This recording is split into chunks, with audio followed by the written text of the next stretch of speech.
with us. Those of you that are online, thank you for joining us here today. We're going to go ahead and call the meeting to order. This meeting is also being simultaneously broadcast in Spanish. Isidra, could you give the instructions for listening in Spanish, please? Yes, buenos días. La reunión de hoy está disponible en español, también en interpretación simultánea. Para acceder al canal de interpretación simultánea en español, en breves momentos ustedes van a ver en la parte de abajo de su pantalla de Zoom un icono del globo terráqueo. Pueden hacer clic allí y escoger Spanish o español. Si ustedes están accediendo a la reunión por teléfono móvil, van a ver en la parte superior o inferior derecha de su pantalla de Zoom 3 puntitos y dice More o Más. Al hacer clic allí verán el icono del globo terráqueo, podrán hacer clic y escoger el idioma español o Spanish. Muchas gracias. Thank you, Isidra. If you'll join me at this time for the Pledge of Allegiance. I pledge allegiance to the flag of the United States of America and to the republic for which it stands, one nation, under God, indivisible, with liberty and justice for all. Thank you. Josh, could you please do a roll call for us this morning? Yes, sir. Rachel Arizmendi. Present now. Don Cameron. Here. Janae DaCosta. Present. Mike Gallo. Eric Holst. Glenda Humiston. Here. Julia Jackson. Bryce Lumberg. Yes. David Mancera. Michelle Passero. Doria Robinson. Here. Frank Salazar. Joy Sterling. Patricia Stock. And Chris Valdez. Here. Perfect. We do not have a quorum, Mr. President. All right, we will not be approving the minutes from our last meeting. We will instead move on to the departmental update. We are fortunate to have Undersecretary Christy Birdsong with us and Thea Rittenhouse as well. So, Christy, it's all yours. Thank you, Mr. President. The Secretary Ross is not here today because she is actually in Palm Springs, which I think she should get hazard pay to be in Palm Springs in August. But she is attending the Ag Media Summit, and this is the first time that it's being held in California. So there are going to be editors there, writers, publishers, PR folks, people who work directly with ag publications and representing ag-centric businesses. And the secretary is there, of course, to welcome them and to give them a glowing overview of California agriculture and all that makes us unique. As you all know, and we all hear all the time, it's really important to get ag's story out, and this is a perfect opportunity to do that. And then I'll let you know that later on in the week, she will be traveling to Indonesia with the National Association of State Departments of Agriculture. This is a trip that is kind of a collaborative venture between government and private businesses to expand our markets there. As some of you may know, our #1 export to Indonesia is dairy. So I'm sure she will be talking a lot about our dairy operations while she's there. Our budget, I'll give you a quick update on our budget, which landed. The governor signed that on July 10th. You probably heard we were dealing statewide with a $30 billion shortfall, but I'm really pleased to report that CDFA's budget, although of course we got trims here and there, overall our core functions were maintained, and even some of our programs that are most popular actually did pretty well. And I'll just give a quick rundown of some of those.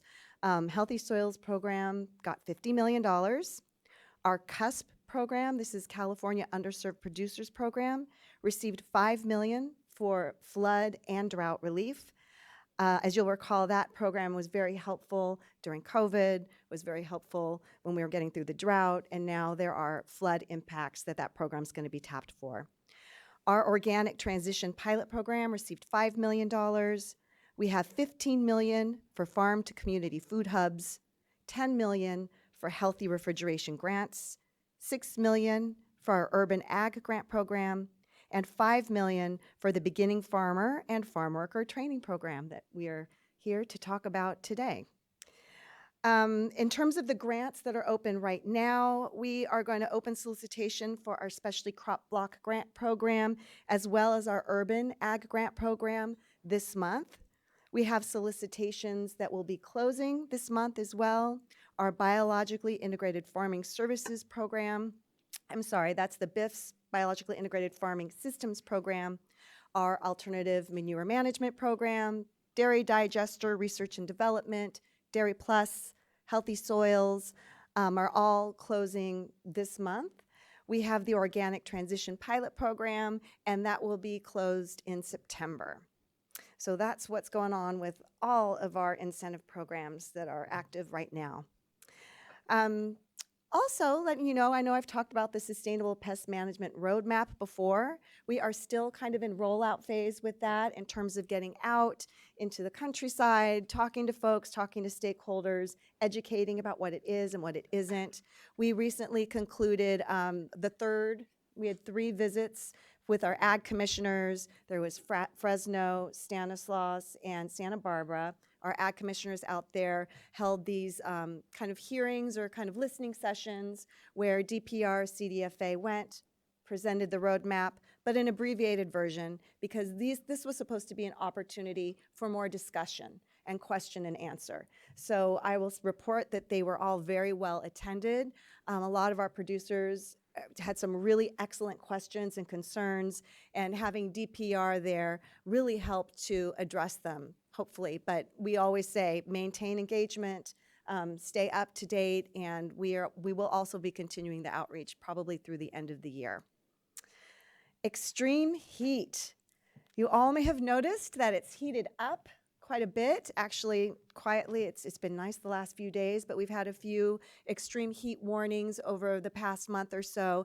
And just to let you know what we do as CDFA, because obviously there are implications for livestock mortality, livestock welfare. There are implications for our staff who are out in the field doing inspections. And there are implications for our rendering facilities in terms of being able to continue operating through the heat. So we do a lot of outreach when there is an extreme heat emergency, outreach with our commissioners, outreach with our stakeholders, our employees, with our trade associations. We share information about how to handle the heat, what to look for, and what resources are available to make sure everybody, people and animals, can make it through safely. So just letting you know that we have activated those resources a couple of times in the past month. Here's one that's been in the news a little bit if you're paying attention. We had a tau fruit fly finding in Santa Clarita in the Stevenson Ranch area. Now, this is the first such finding of the tau fruit fly in the Western Hemisphere. We found about 20 of these little buggers. Immediately initiated a quarantine of the area. There are about 79 acres in LA County that are under quarantine. We initiated our treatments. If you haven't heard about the tau fruit fly, they feed on a wide variety of resources, fruits and vegetables, and even California native plants. So once they're here, they're pretty happy, and it's really important that we get to them as soon as possible. So our monitoring and detection activities are up in that area, and our treatment, which includes cutting vegetation around the area where they're found, inspecting for larvae, treating with spinosad, which is an organic approved chemical. It's the softest one that's the most effective on them. So we are on top of that and hoping that we don't detect any more because it could be a problem. Yeah. Yeah. First in the Western Hemisphere. We like being first in a lot of things, not that one. It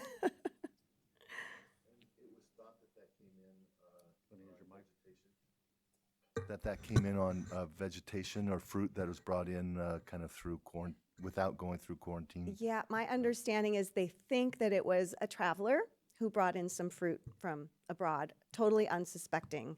And again, this is why all of our border inspections, the work that we do with AVIS and CBP is so important. I mean, we really can't marshal enough resources in that direction. But, the fact that this doesn't happen more often, I think indicates that we have a really strong partnership with the feds and we do really good work. Okay, the next item I'm just going to talk about real quickly is Prop 12. And this is, we're working really hard on our outreach efforts to kind of help get the markets ready for the Prop 12 regulations to go into full effect and enforcement starting in January. CDFA's role is either to certify that that pork distributors are following the regulations, or to accredit third-party certifiers to do that work. And we've been doing a lot of outreach with trade associations, with producers all over the country to make sure they understand the regulations and how to comply with them. So we have had 19 outreach meetings and webinars in the past 7 months. 4,500 people have participated in these webinars and meetings. We have so far accredited 6 certifying agents, and 11 more are pending for accreditation. Again, it's really important we get them as many online as soon as possible to make it easier for our distributors. And we have issued 18 third-party certifications of compliance, and we've received an additional 95 applications for third-party certification. Could you repeat that data on those last ones? How many have applied and how many Sure. certified? So we've accredited 6 certifying agents. We've got Okay. 11 more that are pending applications for accreditation. We have issued 18 third-party certificates of compliance and received an additional 95 applications. So, And those would be like farms? yeah, That have applied, is that those 18? last 2 are for farms that are seeking certification. Those are strong numbers. I think we're off to a good start on that. And let's see, the last thing I have before I turn to Thea is the agricultural trucking study. CDFA provided funding for the UC Berkeley Labor Center to sponsor this ag trucking study. It started, its inception was a couple of years ago, kind of watching when our supply chain was wobbly, and we were hearing so much about kind of a lack of truck drivers. Is it the truck drivers? Is it the trucks? Is it California regulations? Why are we having problems moving our commodities as quickly as we'd like to? So we initiated this trucking study. It's nearing completion. It should be released in August to coincide with National Ag Trucking Appreciation Week, National Truck Driver Appreciation Week. And we are really looking forward to that. Again, this truck study is California specific, which is really important because of the variety of specialty crops that we grow here. The way that trucking works, our needs for transportation are a lot of bit different from agriculture in other states. So we're looking forward to learning about that. I'm happy to answer any questions. Yeah, Bryce. On that trucking, it was a few years ago, and I believe it was related to COVID, that we had requested that the weights on trucks be allowed to go up during a harvest because of the shortage of trucks and truckers. Is it perceived or thought that we still have that shortage and that we should request a similar waiver for this harvest season? I have not heard anything specific about that, but I think it probably depends who you talk to. I know that our dairy producers are always looking for adjustments on the weight limits because, they're so unique and moving really heavy loads, and they would like to be able to reduce their number of trucks, right? I don't know, Josh, have you heard anything on that? No, and it actually, I think the waiver was kind of a pilot program, and I think the Transportation Board is actually reviewing kind of the results of that as well, because if there's concern of damage to the road because of increased weights. Yeah, and it was difficult to qualify Yeah. for that exemption as well because you had to get local jurisdictions involved, city, county, and state, and federal, and it was a difficult program to actually implement. But I'll tell you one thing, I have seen a real change in the drivers we're seeing in our tomato harvest this year. We're seeing a lot of female drivers, a real change in your typical truck driver. And they're all doing really an excellent job. So we're seeing a lot of variety, and I know a lot of our guys have left and are now truck drivers. So. Good to hear. Good to hear. Yeah, go ahead, Chris. On the flood dollars, the flood resources, can you describe kind of intended uses, and then what will be or what is the application process? Is that a direct to CDFA? Are you talking about the CUSP, the California Underserved Producers money for flood needs? What did you describe under the budget section on the additional resources for flood impacts? That would be, I think that's the CUSP program, but can you there is quite a bit of funding through DWR. No, but specifically the CDFA. Yeah. So that one, actually, Thea can probably help address that as well. But what we're looking at, that is for small farmers, of course. Any needs that they have in terms of repairing their farms, preparing their land for production again, replacing fences, anything they need to get their operations back in order. I think that's what we're envisioning. Of course, we haven't gone out with that yet. Go ahead, Bryce. I was wondering if there was any update on the kind of the Go Biz progress on drought relief from Yes. 2022, or if there's an update, or if I should contact you in relationship to that another time. No, I'm happy to talk about it. For those of you who are unfamiliar with this program, during last year's drought, GoBiz received funding to stand up a small ag business drought relief grant program, which was fashioned after the small business grant relief program during COVID. It has taken a little while to get that up and running, but I have heard that they are going to be out for solicitations to apply for it this month. Thanks for asking. That's an important program. We're eager to see it up, and actually GoBiz received additional funds to do a separate program, so it won't delay this one, but it's going to be flood oriented for small ag businesses that were impacted by floods. Just make it for disasters. Call it, yeah. Really. Yeah, thank you. All right, Thea, welcome. Good to see you. Thea is the California Farm Equity Advisor, so good to have you here.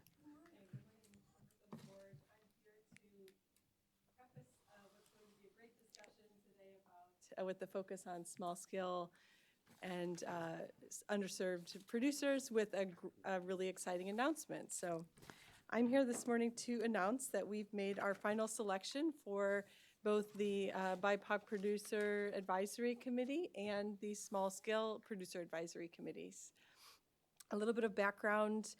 Both of these committees were started as ad hoc advisory groups during COVID and served as informal advisory groups to the Secretary on matters pertaining to economic relief, disaster relief, drought relief, and pretty quickly it became clear that there was a great need to ensure that these were formal committees, part of CDFA's ongoing permanent structure. So we went through the process with input and guidance from the actual ad hoc advisory committees on what these would look like, what would be the priorities, and the makeup of these groups. And so over the last few months, we had a solicitation. We were so overwhelmed that each committee received well over 20 applications. So we had a really difficult decision to make in order to narrow that down to the respective 10 and 12 members for both of these groups. We had a separate solicitation for an external technical advisory committee. Again, this was to make sure that we are putting transparency and accountability within our decision-making process. So we had an advisory group of 3 that helped to review and make recommendations on these committee members. One of the 3 was a producer, the other was a technical advisor, technical assistance provider, and the other was the small farm liaison here at CDFA. So in terms of the BIPOC Producer Advisory Committee, this committee will have 12 members, 6 of whom are producers, BIPOC identified producers. One of those is a tribal producer. I'm not going to get specific on the names because we're still getting some final confirmations due to the short turnaround time with the confirmation. So I'll make sure to send Josh the actual description of all the names and the locations of the farms, et cetera, and that will be on our the website as well. But in summary, 6 producers ranging from all over the state, all different types of crops. 3 were returning producers from the ad hoc advisory committee, and I think that is particularly wonderful because these 3 producers have been involved since the beginning, and they were extremely helpful and really set the precedence for what this committee is going to look like. And they'll be returning, and so there'll be some continuity of knowledge and background for the committee as it moves forward. 2 of the members will be our university researchers. Again, these are focused university researchers focused on BIPOC producer needs, small-scale diversified vegetable and other crop needs. 4 technical assistance providers that are also primarily serving BIPOC producers across the state and also focused on technical assistance in languages other than English. And that is not just Spanish, but other languages as well. Really excited about the organizations that we're going to be representing those various groups across the state, and also including 1 member of the California Farmer Justice Collaborative. If you don't all remember, when the Farmer Equity Act was passed way back in 2017, the Farmer Justice Collaborative was the organization that was really instrumental in getting that legislation passed. So I'm very happy to have one of the members of that organization on this committee as well, because the real purpose and driving force of this committee is to advise on matters pertaining to the implementation of the Farmer Equity Act, or AB 1348. And this committee will meet quarterly, similar to the Small Scale Producer Advisory Committee, and it is written in for both of these committees to have a joint meeting with the state board. So we'll have to talk more with all of you about how that will look in the coming months, but at least one time of the year, you all will be able to interact with these committees. And I particularly am interested in thinking about ways that the state board can also serve as a resource, and many of these members are farmers and have never served on a board before, and there may be opportunities here for learning and alongside all of you who share these positions as on the state board. The Small Scale Producer Committee also, we had 22 applications for a 10-member committee, so very competitive, very qualified. It was very hard to turn people down. 10 members. The producers of this committee are from all the way from Los Angeles, San Bernardino, Placer County, all the way up to Humboldt County, and representing various crops, orchard, row crop vegetables, citrus, and a lot of other, so several urban growers as well, which I'm excited to have on that committee. And also technical assistants and university researchers. We have representatives from Kitchen Table Advisors, Cooperative Extension, Small Farm Advisor Program, CAF, Community Alliance of Family Farms, and the California Association of Resource Conservation Districts. These are all of the TA providers that are really serving those small-scale producers across the state, and now we'll have an advisory committee that will be comprised of all of them. And so there's a great opportunity here for CDFA to learn and grow and support these specific sectors of agriculture that have not always been historically or currently represented in our programs and policies. So that is all I had in terms of the quarterly meetings. The Small Scale Producer Committee will also meet with that frequency. I'll be working with Carmen, the Small Farm Liaison, to facilitate both of those meetings. And additionally, one of the members of the BIPOC Producer Committee will be also serving on the Strategic Growth Council Land Equity Task Force, which Sean Kennedy is here today, and you'll hear from him later on. But we'll meet with that committee to decide who will be that liaison as well. So there'll be lots of opportunities for collaboration across state government at this time. As we all know, land and land access and land tenure are another an issue that both BIPOC producers and small scale producers are continuing to face as a major challenge in California. So that is all I had for this morning. Happy to answer any questions. And if you had another question about the CUS program, I can also address that if you'd like. Any questions from the board? Go ahead, Bryce. Thank you for that report, Thea.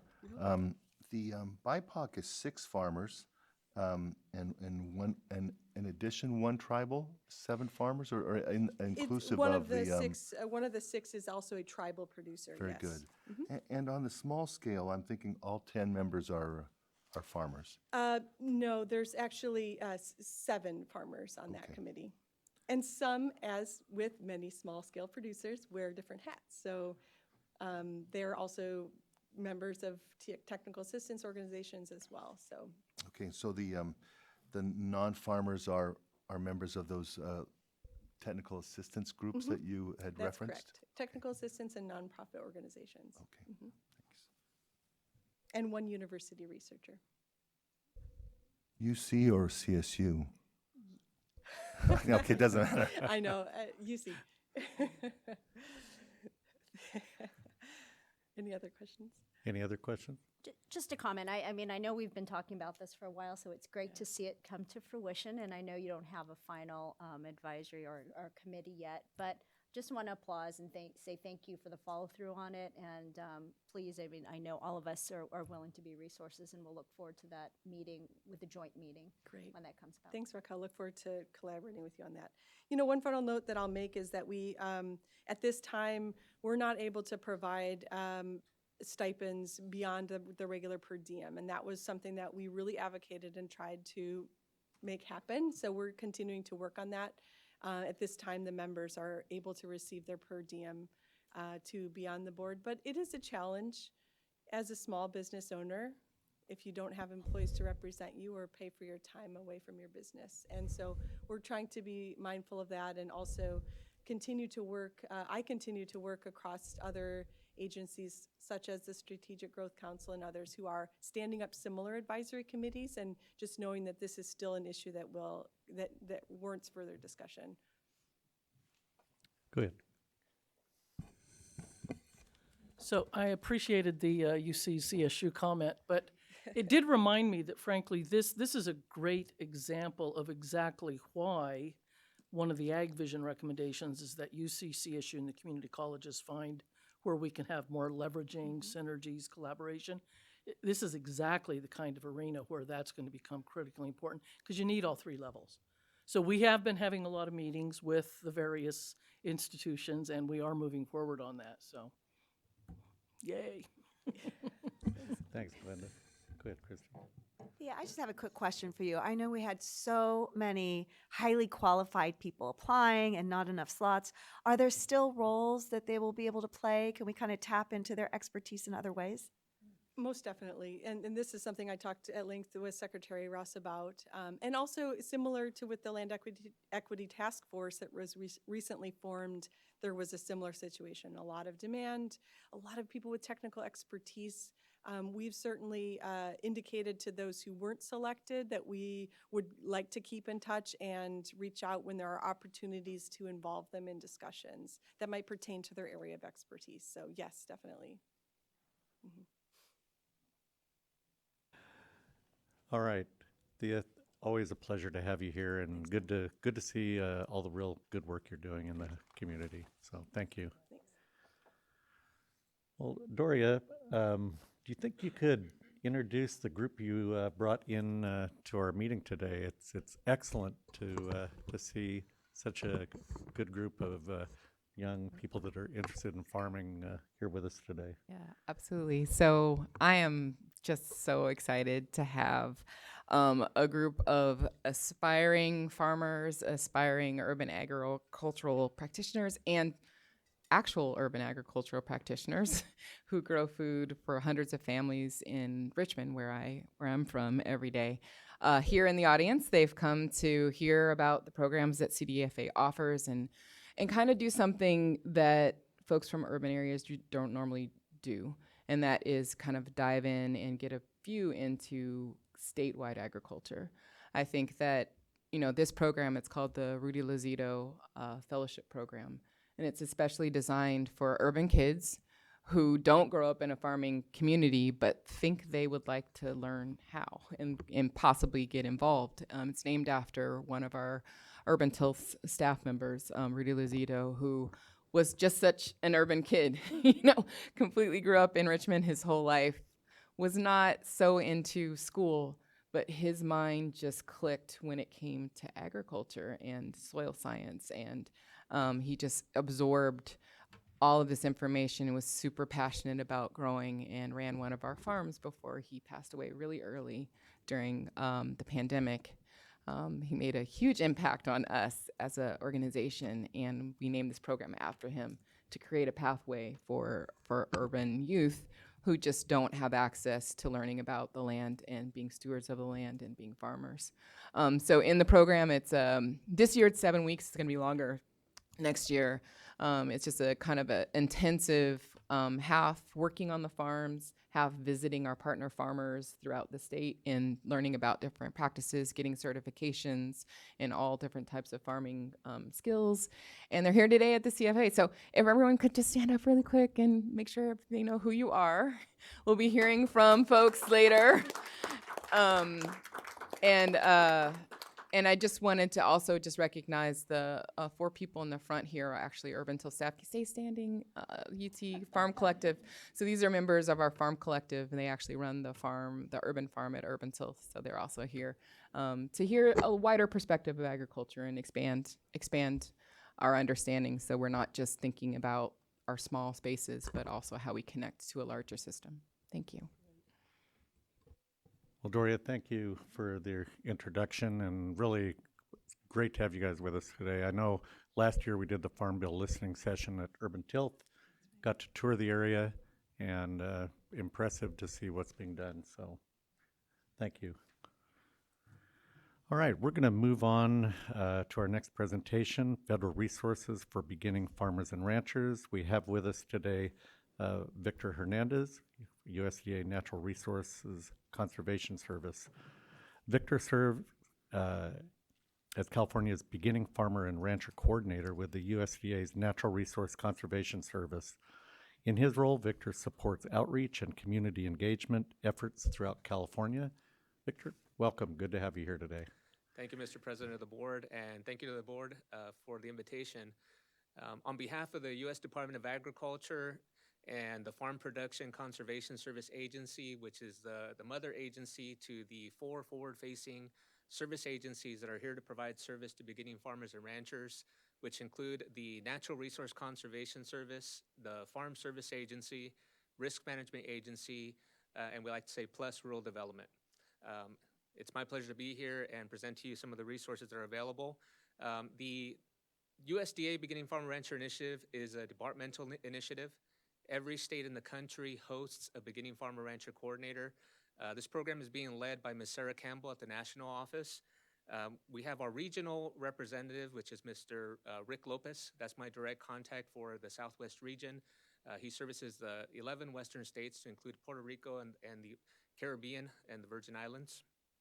Here in California, we have direct support from the 4 state directors, which is led by the state conservationist Carlos Suarez, who is my direct supervisor here in California, and the State Food and Agriculture Committee members, which is made up of Mr. Blanc Xiong, the State Director for the Farm Service Agency, Ms. Maria Herrera, who's the Director of Rural Development, and Mr. Jeff Jasui, the Director of Risk Management Agency, which is a regional office. So under this program, the Beginning Farmer Rancher Coordinator, I'm allotted a technical specialist from one of each of the service agencies. And our goal is to be active facilitators of our resources and the programs that are available. And so I'm going to give you just a brief overview of what resources are available. I'm going to kick off step 1. Beginning farmer, rancher, an entrepreneur, a business owner is looking to get into agriculture. The questions we might ask them are, do you own the farm and hold a deed of trust? Or do you hold a master lease and you're leasing a property? If so, your step 1 is to talk to and work with your local farm service agency. There, you're going to register your farm property. You're going to set up your customer profile. So you're going to sit next to a technical specialist, and they're going to map out through the GIS mapping system where your property is located. And so that deed of trust, your credentials, that's going to then establish your customer profile. You will now become a customer of the USDA Farm Service Center. In that Farm Service Center, it's a one-stop shop. You have at least three of the agencies. In many cases, we also have a resource conservation district that is housed locally with us. But you will be able to then migrate the resources that are available to you. What we've asked our state leaders and our offices across the state, which we host 58 offices. One of those is a satellite office up in Northern California, serving the 58 counties in the state of California. I believe there's about 26 Farm Service Agency service centers, 16 of which are farm production or farm direct loan production teams. And so in collaborative, what we're doing is we're supporting the farmers, but we want that local office to then direct them to the beginning farmer rancher coordinator, where I have a conversation with them, and as the master generalist, I provide an overview of the resources that are available to the farmers and ranchers. And so what are we doing here? We're streamlining the local footprint. We're improving our customer service, and we're providing insight onto what can you do to be best prepared before you walk into the local service center. Now, a beginning farmer or rancher is defined as anyone with 0 to 10 years of farming experience. That farming experience verifiable by a Schedule F. So that means that when you're a farmer and you file your income tax returns, you file a Schedule F, that's the verifiable document to show the number of years that you have in farm production. If you don't have that farm production history, then you have 0 years. But I want to be explicit here that a beginning farmer, to be able to engage with like a Farm Service Agency program, technically is 2 years of farm production. 1 year of which may be waived through other eligibility criteria. For example, you served in the U.S. Armed Forces, U.S. military, E5 and above, so you have management skills. You've graduated from some type of incubator program, and there's many across the state.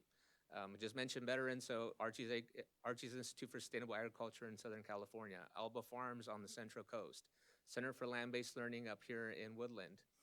Those are just a few of the incubator programs that are available where a farmer or an individual could graduate from that program and waive 1 year manager experience.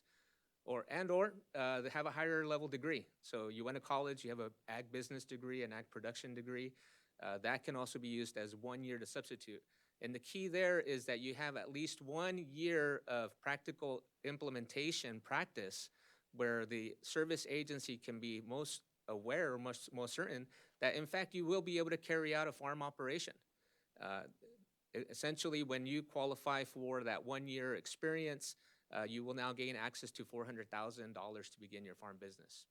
Now, specifically for beginning farmers and ranchers, if you have 0 years, you've never farmed before, but you're gonna get into agriculture, then the microloan is what's available.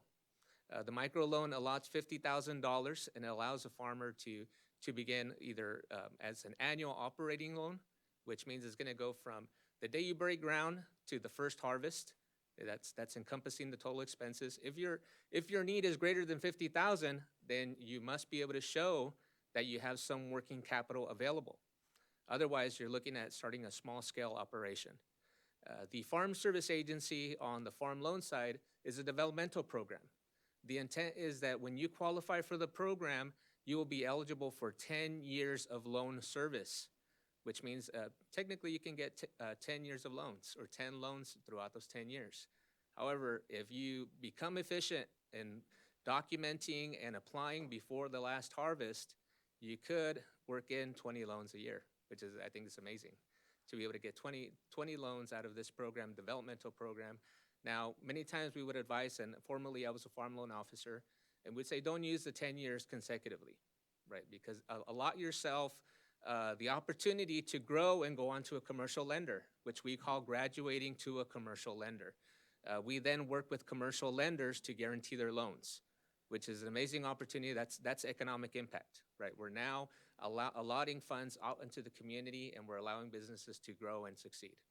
However, when markets fluctuate, then you still have loans available to you or service years available to you to come back to the Farm Service Agency and reestablish your farm operation. Those are the farm loans.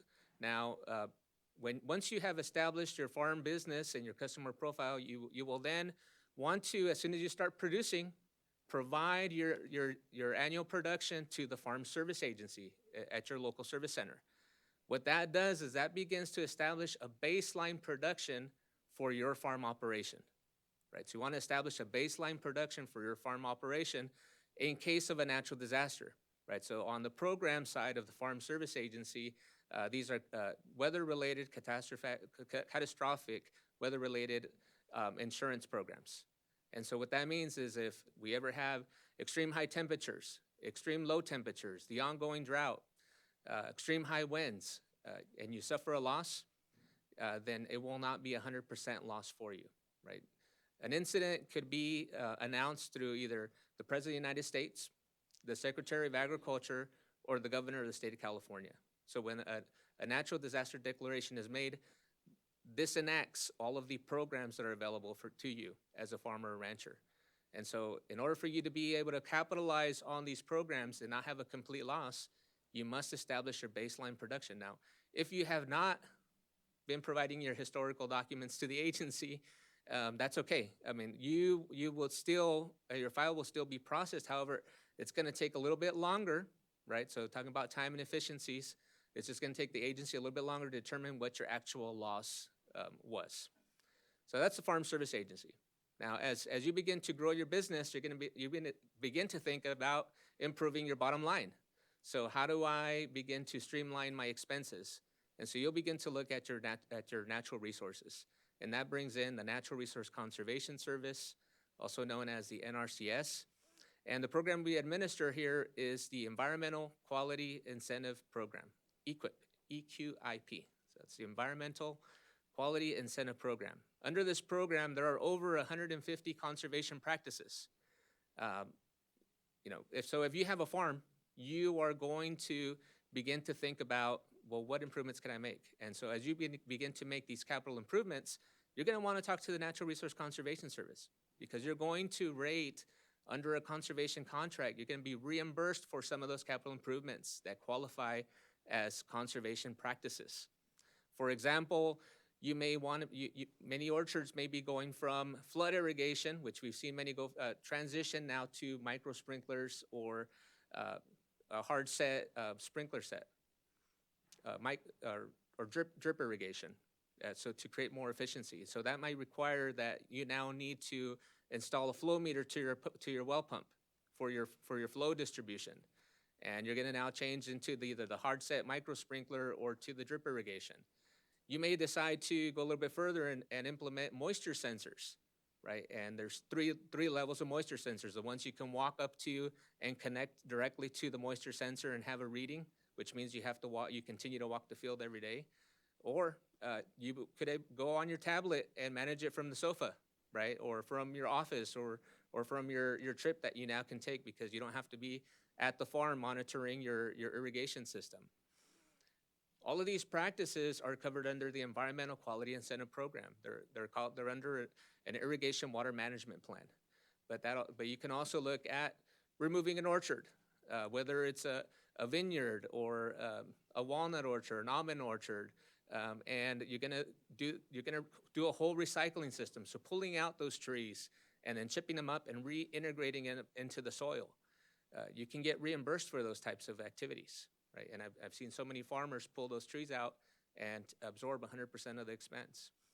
Make improvements to a fence line that is now derogated. That maybe your livestock have broken it down, or it's just time to replace the new fencing, cross fencing, water troughs for your livestock, rangeland management, grassland management, rotational grazing management.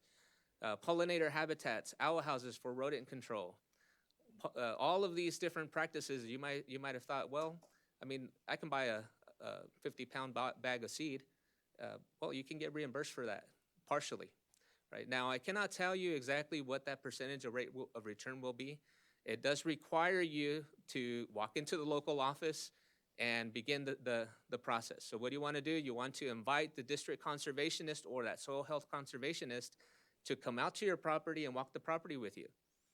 It is a good idea for you to become familiar with what are some of the conservation concerns that you want to address, so that you already have a baseline as to what you really want to do, right? But when that conservationist comes out to the farm with you, they're going to begin to also point out other conservation and resource concerns that you may be interested in implementing. From there, you, the farmer, you're going to decide what conservation practices you want to implement on the farm. So depending on the geographic location, the conservation practices, and the level of competition for your type, you're only competing against your type of crop production in your specific county. That will then generate a percentage of return once you go into a conservation contract. Before you sign the conservation contract, you will know how much you're going to get reimbursed. I just kind of did a general survey across the state and asked, what does a farmer generally get reimbursed? And there's a range between 35 to 65%, and that just seems somewhere in there. But if you're gonna invest $100,000 on your farm, I think it'd be pretty nice to get $35,000 to $65,000 back in your pocket. So these funds actually they allow farmers to then implement more conservation on the ground. And there's many levels to the conservation, but we'll start with the Environmental Quality Incentive Program. We then go to insuring our crops, and we have the Risk Management Agency. The Risk Management Agency is a regulator. So they draft the policy and regulations for commercial crop insurance. So actually, you, the farmer, you will still go out and work with the commercial crop insurance agent. If you need a list of certified commercial crop service agents, we can get that for you. There's a direct link on the Risk Management Service Agency site that pops up all of the insurance agents who are certified. So the Risk Management Agency is looking out for you behind the scenes, and they're the ones setting the boundaries of what crop insurance agents can and cannot do with protecting farmers and ranchers' products. And then finally, we have rural development. Rural development's a little bit less used. However, they have very impactful and significant programs. They have the Rural Housing Program, which provides rural housing in rural communities. There are some parameters. In some cases, there is a population restriction. Some communities cannot be more than 50,000 people. Some communities cannot be more than 70,000 people. And then it looks at the size of the household and the income generated. There's also the Rural Utilities Program, and then the Cold Storage and Farm Worker Housing Program, which I think that specific program, the Cold Storage and Farm Worker Housing, may be most interesting for beginning farmers. If you are a specialty crop grower and you're looking to then go direct market, whether it be at a farmer's market, at a local school district, a local restaurant, you're going to want to, as soon as you harvest, get your products into a cold storage, right? And so you can have a custom-made cold storage facility on your farm. And so you have, however, those are guaranteed loans. A guaranteed loan means that the farmer or the landowner is going to apply with the commercial lender. The commercial lender is the client of the agency, right? So the commercial lender is applying for the guarantee so that they can continue to generate more business. And finally, you have the value-added producer grant, and that's a grant. You're going to value-added producers, so you're going to add value to a commodity. So you're growing tomatoes. Now you're going to can them. The processing equipment to can the tomatoes. You have grapes. You're now going to bottle them. The processing equipment to bottle grapes into wine. Right? So the value-added producer grant is one that's out there. It's very competitive. I have not seen a beginning farmer be awarded that grant yet, but we're hopeful that we're going to get one. And once we do, we will write a story about it and make a video. So those are the programs that are available. It's a very general overview. It's planning, right? The local service agents, those are your best friends as a beginning farmer. I'm here to be a facilitator. The beginning farmer rancher team will not process any applications. We will not make any final determinations or awards of funds. It's the local team who will manage all of those processes.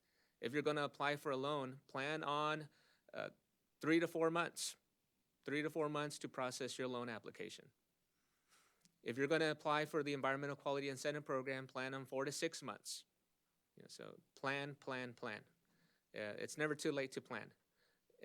I've provided a fact sheet, and I have a templated message that I send to all beginning farmers and ranchers. And on there, one of the most important is that farm loan chart, which will let you know what's available for farm loans at a glance. And then the Farm Bill fact sheet. So that Farm Bill fact sheet, all of our programs are mandated by the U.S. Farm Bill, the Food Security Act of 1985. And so it's a good idea to take a look at that fact sheet and just become familiar with what are all of the programs that are mandated by the U.S. Farm Bill, because that is what is allotted to you as a farmer and rancher. Here in California, as far as community engagement, I've taken it one step further. I've developed 2 online platforms. We have a live stream program on Mondays from 9 to 10, BFR Q&A Mondays in Espanol. And then from 10 to 11, BFR Q&A Mondays in English.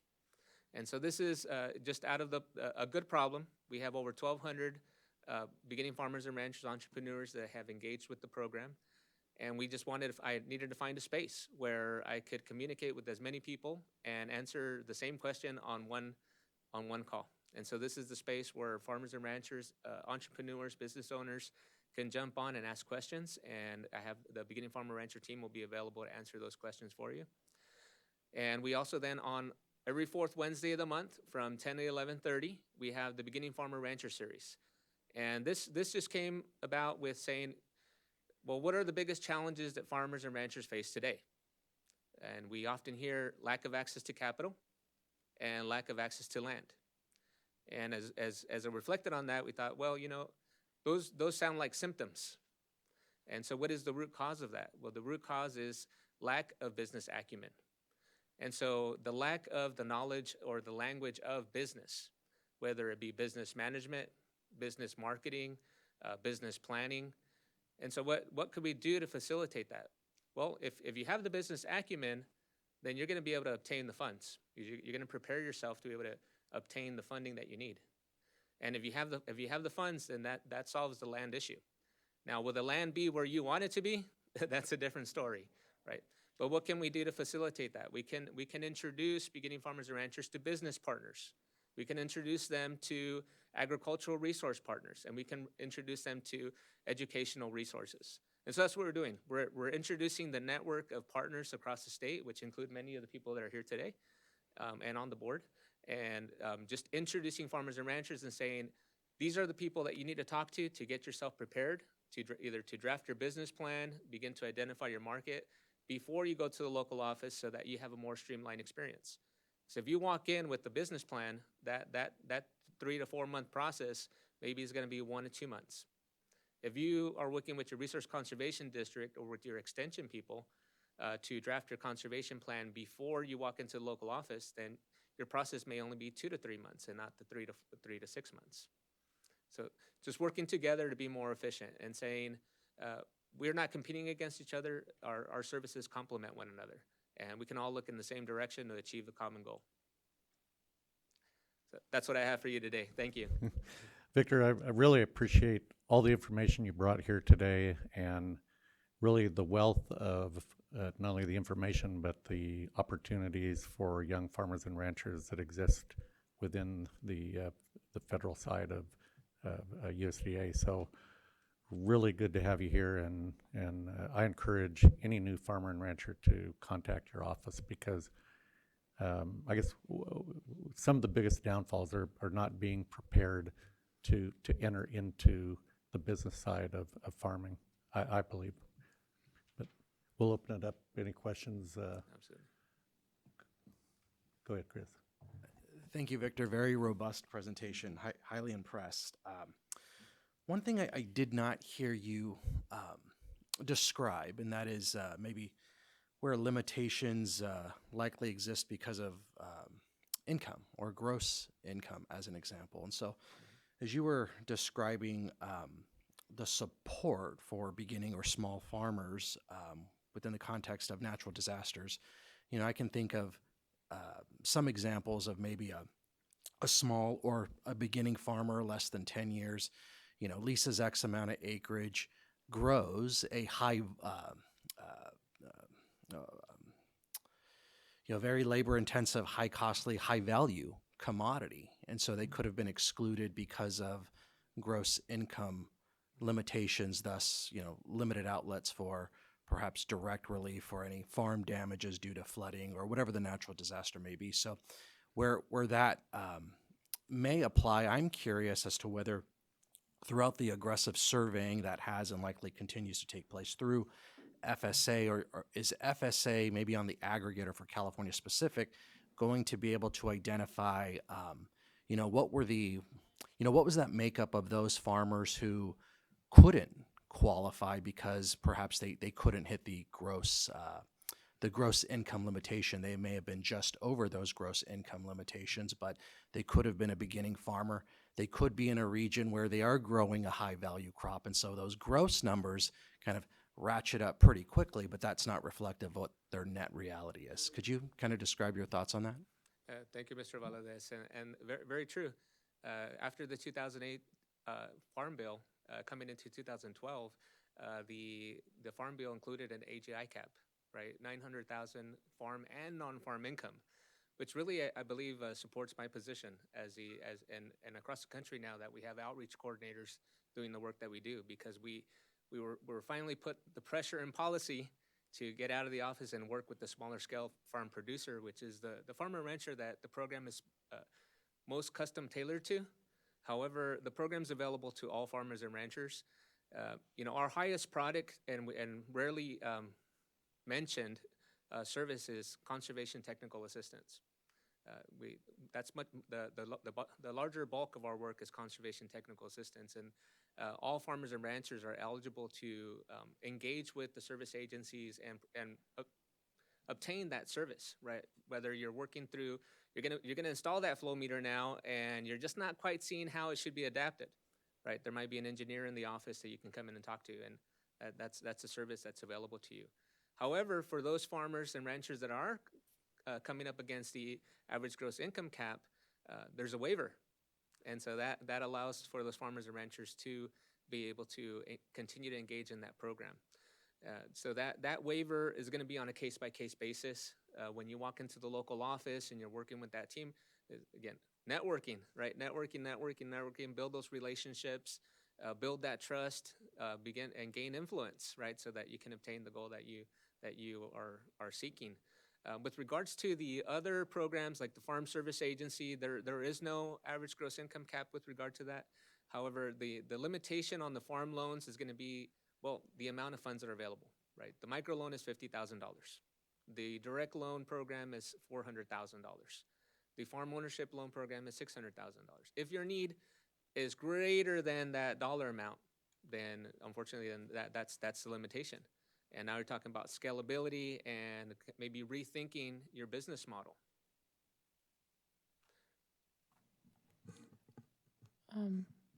Yeah, Doria? Oh, sorry. Julie. Oh, go ahead. Thank you so much for your presentation, Victor. That was really impressive. I'm just curious, within the conservation incentive program for small farmers, is there a pathway to not using chemicals like Roundup and glyphosate and nitrogen, synthetic nitrogen that then turns into nitrous oxide, which is way more potent than CO2? Are there pathways to not using chemical fertilizers that are incentivized or reimbursed for small farmers? Thank you, Ms. Jackson. I think that when we're talking about the farmers and ranchers that are looking to engage with resource conservation, we depend on the farmer or rancher to be the steward of the land, right? The NRCS, the Natural Resource Conservation Service, our motto is we're helping people help the land. And, I think that that's something that we can feel very proud of, that our farmers and ranchers are conservation stewards. And those farmers and ranchers that are engaging with our resources are looking to farm more sustainably, right? They're being proactive with climate smart agricultural practices. They're looking at sustainable farm practices, whether it's their nutrient management program, right? Because they're trying to see how can they implement less of X chemical by maybe planting a diverse crop cropping system, or implementing a crop rotation, right? Because we now know that in the microbiology in the understory shows that there's a chemical reaction happening down there, and there's life in that soil when you pull one crop and then maybe you rotate it, right? So in closing, it's our farmers are the conservation stewards, right? Hi. So I just want to say thank you too for bringing all this. It's really good to be able to see it all under kind of one umbrella at one time, the resources that are available from the federal government. I do have a particular interest in barriers to entry for new farmers, and just have some questions. If I'm understanding this correctly, I think you were saying that the way that triggers a beginning farmer, this 0 to 10-year kind of experienced person, to have access to the resources of the federal government is that they have land, access to land. Is that right? Did I understand that correctly? They need to have some kind of access to land? Some type of access, whether it's a lease or a deed of trust. Yes. And so if they don't have any access to land, they're not able to get that lease yet because they're not farming. They have no money to get the lease. What happens to those folks who would like to farm?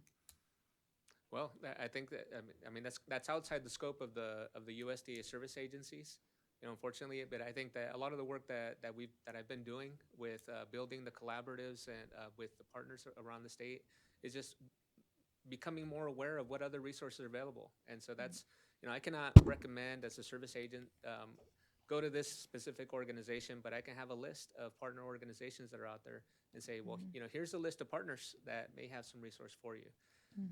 But other than, if it could be because urban agriculture is a growing space, that a farmer may be growing hydroponic in an enclosed container.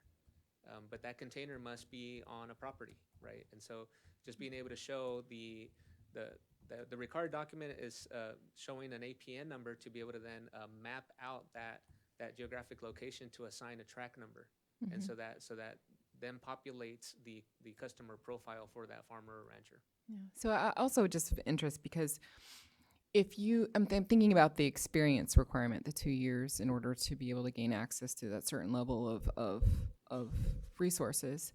If you were a farm worker working on someone else's farm and it's not your APN, would you still qualify for access to resources at that level? If you've been a farm worker and you're trying to start your own farm business, but you've not had your own APN? Not as a farm worker.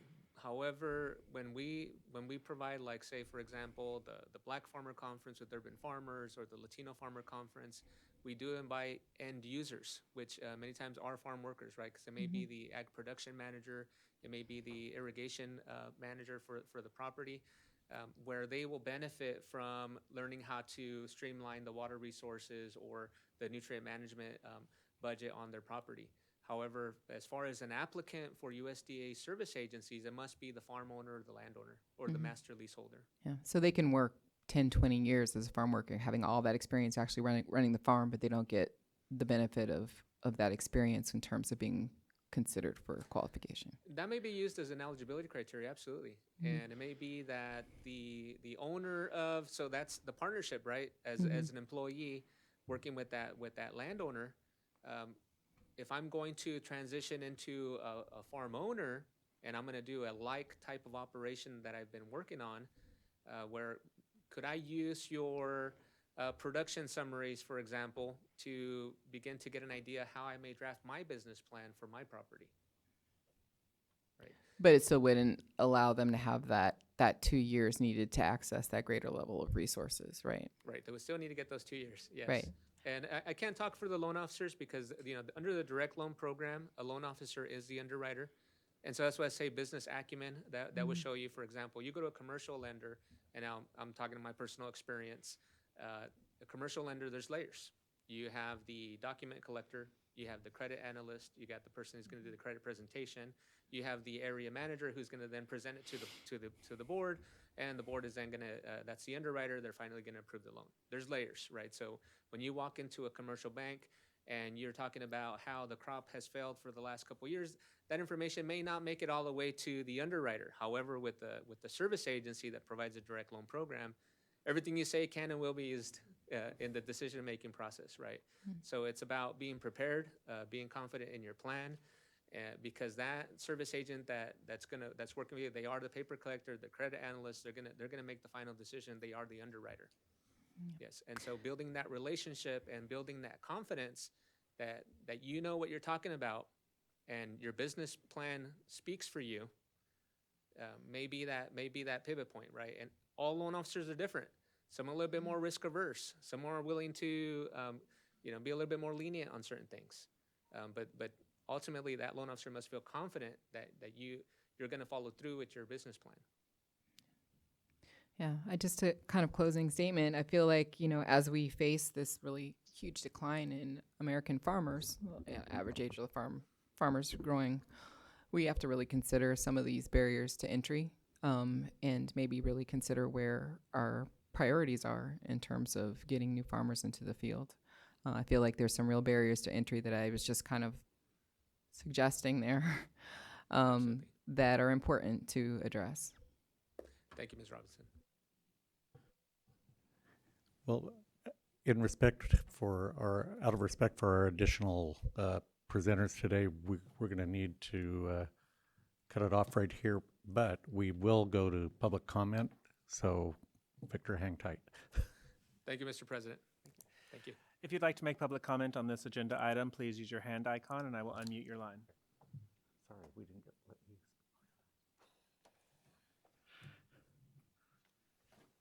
And CDFA Affairs, do you have a comment? Your line is unmuted. I do not. Okay, thank you. I see no further public comments. Yes. Of course, yeah. Would you like to step up to the microphone, though, and introduce yourself in 3 minutes or less? Thank you. Actually, you'll be hearing from me shortly. My name's Corrine Hines. I work for Kitchen Table Advisors, and I had a question for Victor. So I know from experience that FSA loans require the borrower to be turned down from a private loan. And, a lot of farmers, some of them do have some capital or some assets. And so, yes, they go to a loan or to a bank and they can qualify for a 13% loan. But that's, for a low income farmer that's just getting started, that already has a lot of investment into a farm, that 13% loan over 5 years isn't financially viable. And so it's just pointing out that the Farm Service Agency loans are not always a good way for farmers to access capital to start their farm. And it's a suggestion on how to improve that barrier. Thank you very much. Sure, if you'd like to respond. So the eligibility criteria for a farmer or rancher who's looking to obtain a direct loan, there is an eligibility requirement to be turned down by a commercial lender. And that's specifically due to the fact that as a federal service agency, we do not compete with commercial lending institutions, right? That's part of the local partnership and the economic impact that we're looking to develop with the guaranteed loan program once the farmer graduates onto a commercial lender. However, we know that the industry standard for commercial lenders is that you must have at least 3 years of agricultural production as proven with the Schedule F. So by knowing that, that service agency may decide to waive that requirement. However, when they look at the balance sheet and they see, oh, maybe this person could qualify, they have that option where they could still send you to a commercial lender. However, the eligibility requirement is that you're turned down for an agricultural production loan, right? Not a home equity line of credit, not a personal loan, not a personal line of credit. You may be able to get that all day, every day, right? But the eligibility criteria is that you're turned down for an agricultural production loan. And if you don't have those 3 years of production, more than likely, they will be denied. They take that letter back to the service agency, and now we can move forward with the process. It's a documenting process. Every loan officer goes through a credit quality review, and it's a document that must be in the file to be able to show that we did our due diligence as we service taxpayer dollars. Thank you, Victor. All right. I know we had other questions that wanted to be asked, so maybe if you can contact Victor. Oh, statement? Go. You know, earlier this year, I met with Administrator Zach Duchenet. He came out to, and I would just say, the main thing I took away was how proud he is of his team, Victor, and you and your team members are number one in his mind. And I was just very impressed with Zach Duchenet as he came out to speak with farmers in the area. Thanks, Bryce. We're going to move on to our next presentation. We're going to be speaking about small-scale beginning farmers assistance. Today we have with us Corrine Hines from Kitchen Table Advisors, Ruth Dahlquist Willard from UC Cooperative Extension, Callie Frisell, I think that's correct or close, Carmen Carrasco with the CDFA Small Farmer Liaison, who will be with us virtually, and Sarah Bernal with CDFA Farm to Fork, also virtual today. So if you could come forward to the table we have up front here, and we'll go ahead and get started.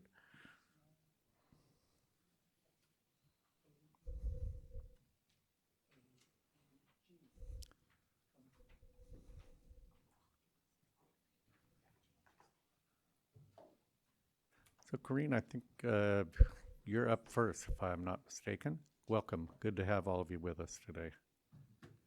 And you have the others on? Yep, great. So yeah, make sure the mic's on. Josh will help you out so everybody can hear you that is here and online. Hello. Very good.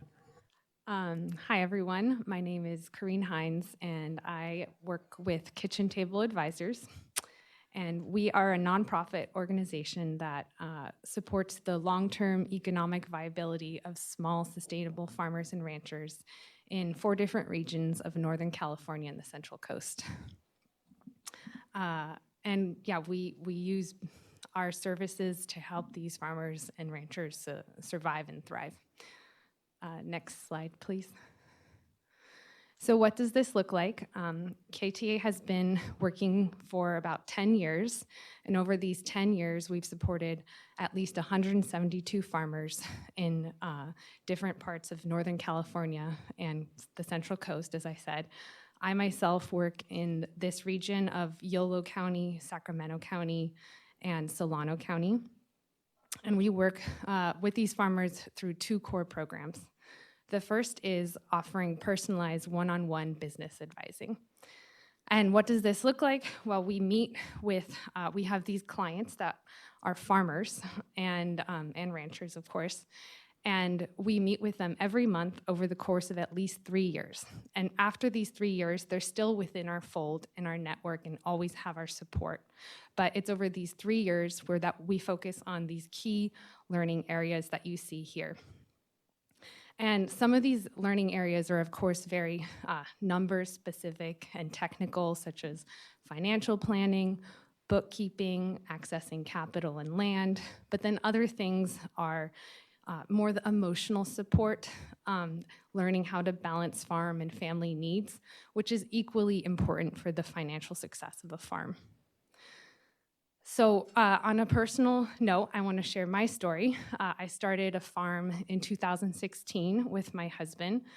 We are a small organic farm growing fruits and vegetables in the Capay Valley. And in 2019, we started working with KTA, and it was the game changer. It really helped us, again, emotionally in July when we couldn't see the light at the end of the tunnel. We had someone there giving us perspective and support and helping us make decisions to be able to continue farming. When we had a crisis, we weren't able to farm in 2022 because our well went dry and PG&E continually cut off the power for our farm. We were able to use KTA to help us navigate how to access capital in order to drill a new well and install a solar pumping system so our farm could be resilient and we could continue farming into the future. And in January, I started working with KTA as a farm business advisor to now work with other farmers and really pass on the things I've learned and help them. So the second program KTA works on is ecosystem building. This comes from the acknowledgement that the current food and agricultural system is not built for success of small beginner farmers and ranchers, particularly ones who do sustainable, diversified farming. So what we do through this program is we look for institutional level opportunities to make this system more supportive. One example I'll share here locally is in Sacramento. We have a collective of Black farmers, the Ojama Collective, and they received American Rescue Plan money and additional fundraising they worked very hard to achieve, and they're starting to look to purchase land as a collective. That means that they can have land ownership for Black farmers.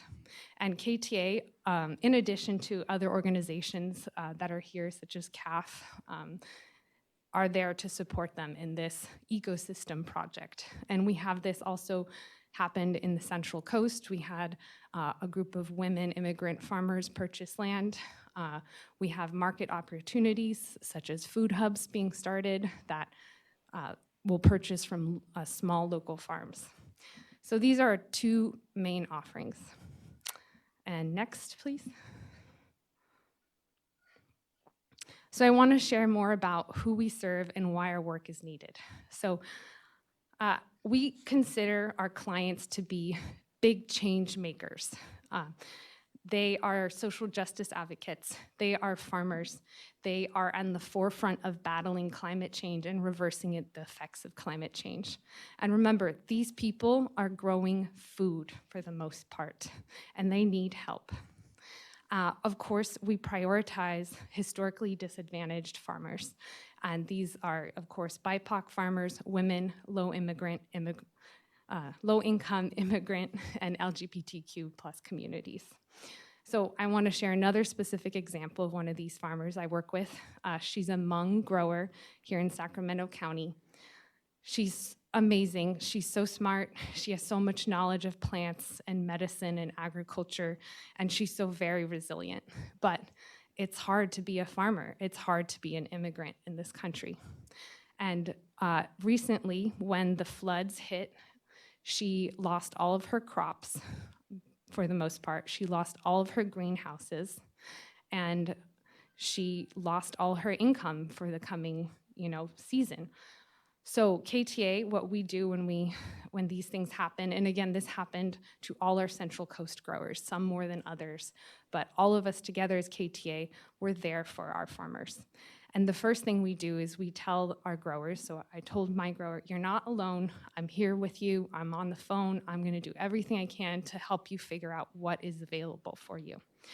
And after we determined if she qualified for any federal aid, which she didn't, we then moved on to look for other sources of relief and found private donations, other, like CAF had flood relief opportunities and different grants. We were able to fast track an NRCS high tunnel project so that she could have a high tunnel and navigated that bureaucratic barrier. And it comes nowhere near to her being able to fully recover from this disaster that was out of her hands. And again, this is coming off of years of drought and many other barriers, but we're there for her. So next slide, please. I wanted to just share one piece of data to show the impact that KTA has on supporting our farmers. So in 2022, we helped our farmers apply to a total of $1.7 million in capital access. And despite our idealism, we all have to probably admit that money begets money.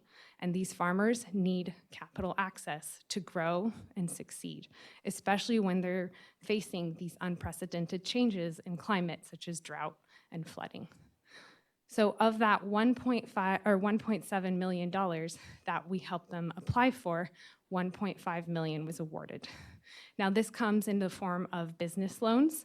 And some of these farmers may already have debt, but it's perhaps messy and unsustainable debt. And so we can help them to, for example, create a budget, a cash flow financial statement, so they can go to a lender such as FarmLink and get a lower interest loan that is over a longer period of time. They're a new farmer. Again, we can have them go to FarmLink and get a loan that allows them to buy a bunch of sheep so they can start a business. It takes a lot of time to look for all these grants and federal agencies and all these opportunities out there. We are there to help them find these opportunities and apply for them, which is particularly crucial for our underserved communities where language may be a barrier, trust in certain agencies might be a barrier, and also just understanding all the paperwork that is required. So again, this is $1.487 million that a lot of these farmers would not have been able to access without the support of an organization such as KTA. And we have a lot of wonderful partners, some who sit at this table, who help us support these farmers. So I just want to emphasize that KTA is and our organizations are necessary because as it is, our system is not built for the success of small sustainable farmers and ranchers, and we need more. So you can connect with us. Our information is there, and I also want to put it out there that we are recruiting for our 2024 client pool. So if you know of any small sustainable farmers and ranchers throughout basically here down through the Central Coast and even parts of Fresno, you can get in contact with us. So thank you so much. And I don't know if you guys ask questions, but I'm happy to answer questions. Thank you. Why don't we wait till the end and we'll have questions then. So I appreciate your presentation. Thank you.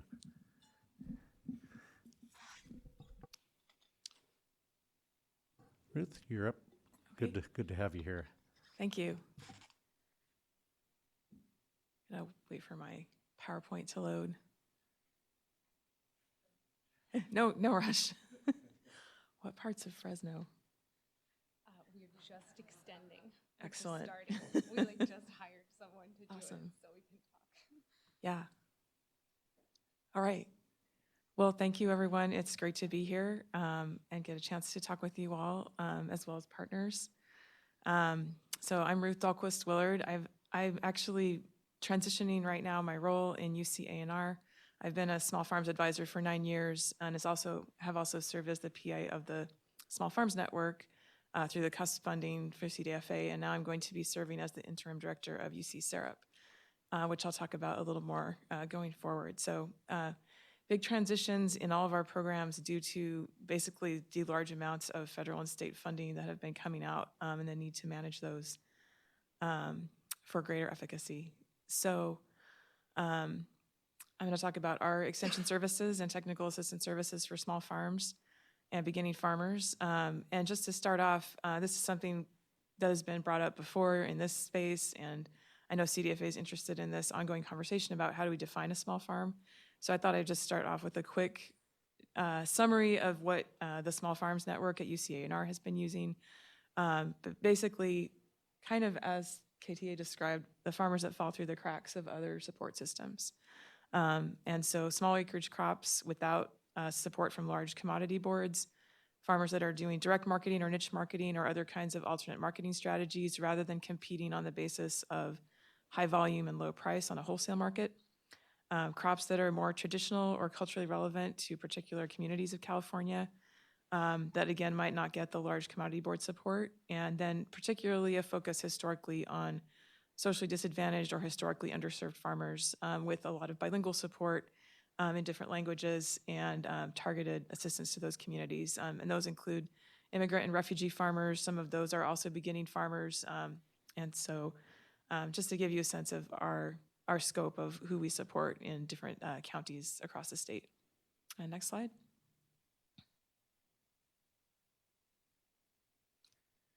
And so some of the things that we offer bilingual technical assistance and extension support in, crop production challenges, that could be nutrient management, disease and pest management, irrigation management, so on-farm production issues. A lot of our work is with regulatory compliance with various programs. Again, thinking about how systems are set up, whether they're set up for small farms or not. Often regulatory programs might be sort of a one-size-fits-all setup, and then small farms have a harder time doing the paperwork, particularly having staff and family labor time to do the paperwork and understanding how the program works. So food safety, the Irrigated Lands Regulatory Program, now we have SGMA, the Sustainable Groundwater Management Act, as well as pesticide safety and other types of labor compliance. And so we do a lot of assistance with compliance with regulatory programs, and particularly when farmers need support in their own language. And then also assisting farmers to apply for incentives and grants. I think we all share that on this panel, helping people fill out paperwork so that they can access resources. And it's a really important thing, because that's how you get access to these dollars. So since we started expanding with CUSP funding in 2021, we've assisted almost 2,000 small-scale farmers with that support, and 92% of those are socially disadvantaged or underserved farmers. Next slide. And so these are just some numbers from the technical assistance. This is all from the filling out paperwork part. So CDFA's CUSP program, and very grateful to Thea and Carmen, working closely with them, and for that funding from the legislature that has helped farmers deal with various challenges: COVID-19, economic disruption, drought. Now there's going to be flood relief. Those are crucial programs that help farmers stay more resilient. And sometimes we feel like we are basically crisis managers from all these new challenges due to climate change. But that's why it's so important to have this kind of institutional support. And so also we've been assisting farmers with USDA applications to the CFAP2 program. So over 500,000 for CUSP applications, over 4.7 million for CFAP2. And then the Climate Smart Agriculture programs through CDFA, the Healthy Soils program, and SWEEP. We've also gotten quite a bit of funding for small scale and underserved farmers through those programs. And in some counties, we have a close partnership with the UC A&R Climate Smart Agriculture team as well, particularly Merced with Hmong farmers, Santa Clara County with Mandarin Chinese speaking farmers, and in Fresno County with Hmong and Spanish speaking farmers, where the Climate Smart staff might provide more of the Climate Smart technical assistance, and then the small farm staff might provide more language support in a partnership there. Next slide.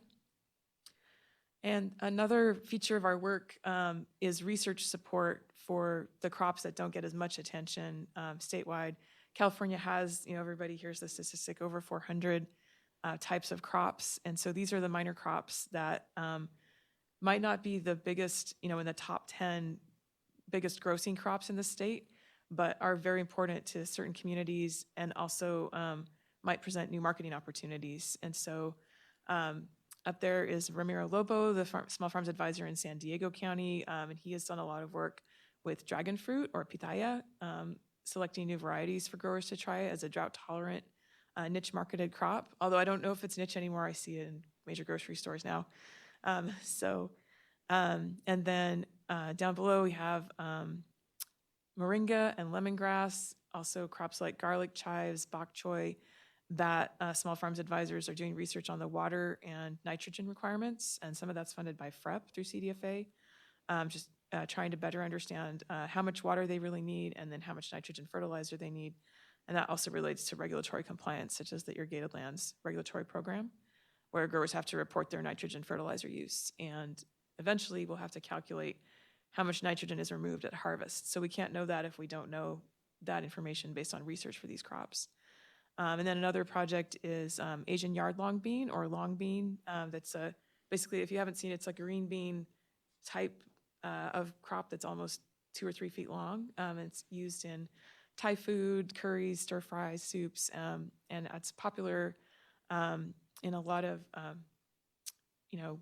restaurants and farmers markets. And so UC Riverside has been developing through traditional or conventional plant breeding varieties that are resistant to aphids. And so in Fresno and Merced and Sacramento, we've been working to work in a participatory way with farmers to test those, see if they like them, see what comments they have, and give feedback to the researchers as that's being developed. And that kind of leads into another type of service we provide, which is, I would call, instead of technical assistance, extension support, which is more of that science-based access to information and resources for whatever challenges the farmer's facing. So I think one of the unique role of the Small Farms Advisors in ANR is to connect underserved farmers or farmers with unique crops to access the resources of the entire UC ANR cooperative extension system. So we have advisors and specialists that work on major commodities or in particular disciplines. They might not have the connection on a community level to the small scale farmers or farmers needing bilingual assistance, but the Small Farms Advisors and staff can make that connection. One example of that is we've got in that photo the Small Farms Advisor from San Luis Obispo County assisting a farmer with a disease diagnosis. And so that farmer turned out to have powdery mildew on tomatoes on a diversified small-scale farm. And the Small Farms Advisor was able to connect the farmer to UCIPM advisors, vegetable crops advisors that work in plant pathology, and get the correct diagnosis, get the recommendations that are research-based and science-based, and that could help that farmer diagnose and resolve their problem. Also, the Small Farms Advisor and bilingual staff helped that farmer to apply for the CUSP economic relief, which was funded. So just to see the different levels of support that can be provided. Next slide. And this shows what our program was like before CUSP funding. This is from 2016 to 2021. We had just 4 Small Farms Advisors in 4 county regions. Some of those had some of their own staff that they had hired on grants, but weren't necessarily supported through a program. And then if you go to the next slide, you can see the difference that the CUSP funding has made. We now have expanded from 4 to 7 county regions, and each of those 7 regions has a bilingual staff person funded by the CUSP program. And we also have central support, like a program manager and an academic coordinator. They're actually here today in the audience, if you want to wave. And so that is really helping us take the program to another level in the kind of support and assistance that we can provide to farmers. Next slide. And so I just wanted to mention a couple of future directions to give an update. One is kind of, as I mentioned at the beginning, that the Small Farms Network, which is those 7 county regions and the advisors and staff and logistical support folks that work in that program, is now going to be part of UC SERUP. And so there has been a decision made to integrate 3 programs, SERUP, the Small Farms Network, and also the Master Food Preservers, to really leverage resources across all these programs, provide increased administrative support to manage large grants and contracts, and then to see what collaboration there can be kind of across the food chain to support local food, diversified farming systems, sustainable practices, and from all the way from processing, production to processing to marketing. Another thing that we are expanding into more is technology and innovation for small farms. And there's the F3 project in Fresno that is working on that, which CAF is also a partner on. And so there's a lot of potential there for figuring out what kinds of appropriate technology can assist small farms to save labor and also implement more sustainable practices. So that's it. I'll go ahead and pass it to the next person. Oh, and please feel free to contact us. There's our website. Thank you, Ruth. Appreciate it.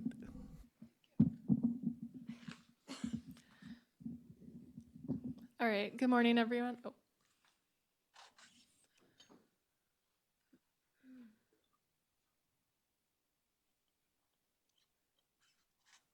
While the slides are getting set up, I will start by saying, hi, my name is Kaylee Feireisel, and I'm the Farmer Services Director at Community Alliance with Family Farmers, or CAF. We're a statewide nonprofit organization that is having our 45th anniversary this year, 45th birthday, of helping support small farmers throughout the state of California with different on-the-ground programs and policy advocacy efforts. Today, I'm getting too fast because it would be helpful for visual, so I'll just slow down for a second.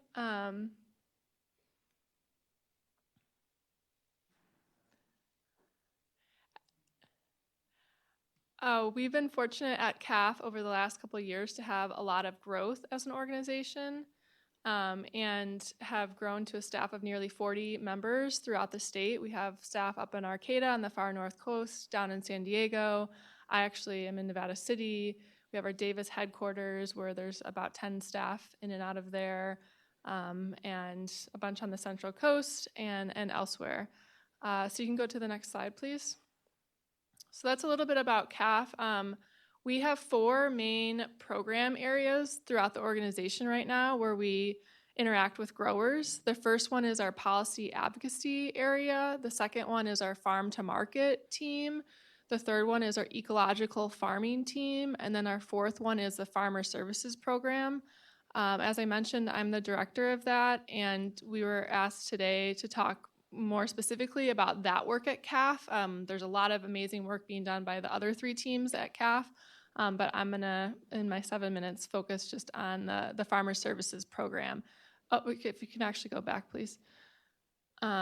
So there's 6 of us on the team right now. That's a picture of us there in the corner. And we have 4 main areas of focus topically at the farmer services program right now. We have food safety, compliance and assistance, organic certification or organic transition assistance, small farm tech hub, that's a little cut off there, sorry, and then wildfire preparedness and recovery. So the overall theme is we work a lot directly with growers and in a variety of topic areas that don't really fit into the other areas of CAF's work. And so that's a little bit about the Farmer Services Program. So again, just the Tech Hub identifies right fit technologies for small family farmers that sell at farmers markets and also food hubs. We are really excited to have 2 of the 6 team members on our team working on this F3 project that Ruth mentioned in the Fresno area, and really have a lot of our staff time focused in that area on technology assistance with growers and technology innovation, right-sized ag tech for smaller farmers. Our food safety program at CAF has actually existed since around 2007 after the big spinach E. coli outbreak on the coast. It's evolved over time, but we have at this point a large toolbox of different food safety resources and actual direct assistance that we can provide growers, from very in-depth one-on-one technical assistance to an e-course to podcast episodes to tons of different fact sheets and resources. So we just really try and have everything in the toolbox so that we can meet a grower where they're at and what makes sense for them. And then our wildfire preparedness and recovery program is our newest program that started in November of 2021. And we are working on growing that out, but working with growers across the state and ranchers also, as a large amount of ranchers and different prescribed grazing efforts and prescribed burning efforts to help protect and land and steward land, especially in the WUI, around communities and cities in a way that can be helpful in preventing the spread of wildfires. And then lastly, our newest area of assistance is our organic certification technical assistance. Back in the 1990s, I understand CAF played a big role in helping create the organic directory in California, and that work has kind of faded from CAF until the last, this year actually. We have a large subcontract with California Certified Organic Farmers, or CCOF, to work with them on the federal transition to organic, or TOP program, and helping get a bunch more farmers certified organic. Next slide, please. So in those 4 areas, I thought rather than rattle out a bunch of statistics and things to you all, I would share one quick story from each of those 4 areas and related to growers that we've been working with in the last year or 2. So this is Jeremy Murdoch here in the picture with his 2 children in Winters, California. He has about 5-acre farm there, and Unfortunately, in 2020, within a 70-day period, he suffered not one but 2 wildfire events on his property. He had the first wildfire happen and lost most of his affected crops and infrastructure, and was really motivated to replant things and rebuild things. And then unfortunately, less than 60 days later, it all burned down again. His optimism after the first fire, he was optimistic after the first fire, but then he was just in shock after the second one. He connected with CAF and to see if we had any financial resources and other resources with our wildfire program. And fortunately, we were able to give him a small grant through our wildfire emergency program and the moral support, frankly, as well. And he expressed gratitude for that. And it's hard, in writing, he had said, it's hard to convey how grateful I am for CAF for their support after the 2020 fires. So just to note, specifically related to wildfire, CAF has provided 100 farmers $446,000, a little under $450,000. Related to pandemic relief funding through our emergency fund, we've provided nearly 240 farmers with $815,000 in funding. And the drought funding through the CUSP program, in the earlier rounds, we provided $900,000 to 82 farmers. So that's a little bit about our wildfire program. Next slide, please. For the food safety program, this is Viomeni Cisareth, and she is a second-generation Laotian farmer in the Fresno area. She mainly grows Southeast Asian specialty crops, and she leases multiple parcels of land. She sells at farmers markets and to wholesale customers, and she recently transferred the farm from flood irrigation to drip, so that's a beneficial environmental and economical choice for the water use there. She was part of our 2021 to 2022 Food Safety Partner Farm Program. This is very in-depth one-on-one assistance. It's kind of like what KTA, what Karine was mentioning with KTA and their business assistance. We do that from a food safety standpoint. It's a many months collaboration with multiple in-person visits. We chart out a path to achieving the food safety goals that they need. And in this example, there was a food safety plan created. She got into compliance with the FSMA produce safety rule. She implemented cleaning and sanitizing practices and started keeping required records and implemented employee trainings. Since then, there's been a field day hosted at her farm. This is a key element of the process because we want peer-to-peer, farmer-to-farmer learning at the end of the collaboration. And she's also participated in an episode of CAF's Farmers Beat podcast. So if you find yourself driving and need something to listen to, I recommend looking that up in the other episodes we have there. And then thirdly, this is a picture of Sasha on the far right there of this photo with a group of growers on the Central Coast, where she hosted through our Tech Hub, Technology for Beginners workshop with KTA, actually. And topics that were covered there were how to use apps, how to scan documents, how to use email and attach things, different payment apps like Venmo. We had a comment from a 60-year-old farmer that attended it that said, "These technology tools are just as important as reading and writing. Now I know." And another farmer who commented that, "I learned how to scan and sign documents. USDA would request me to send documents for signatures online, and I would ask, how am I supposed to do that?" So really things that a lot of us take for granted in these professional spaces, but really essential business skills for these small farmers.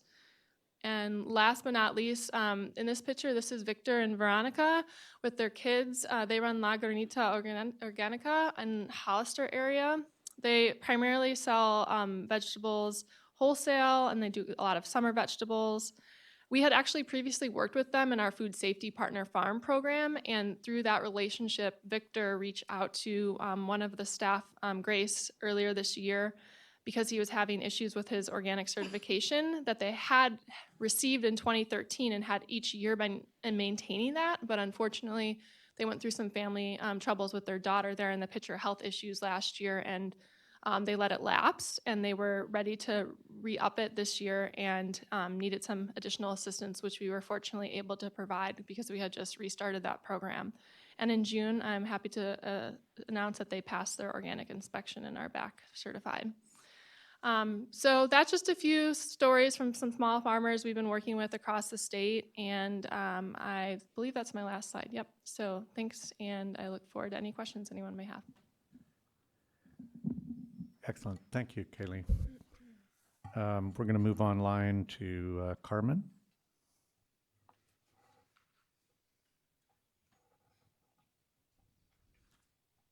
Hello, can you hear me okay? Yeah, we can hear you. There we go. We've even got you in the room now. Thank you. Thank you, it's great to be here. Just wanted to ask Josh, I am sharing my screen, correct? Yes, you're sharing your screen. Okay, let me do that right now. Manage here.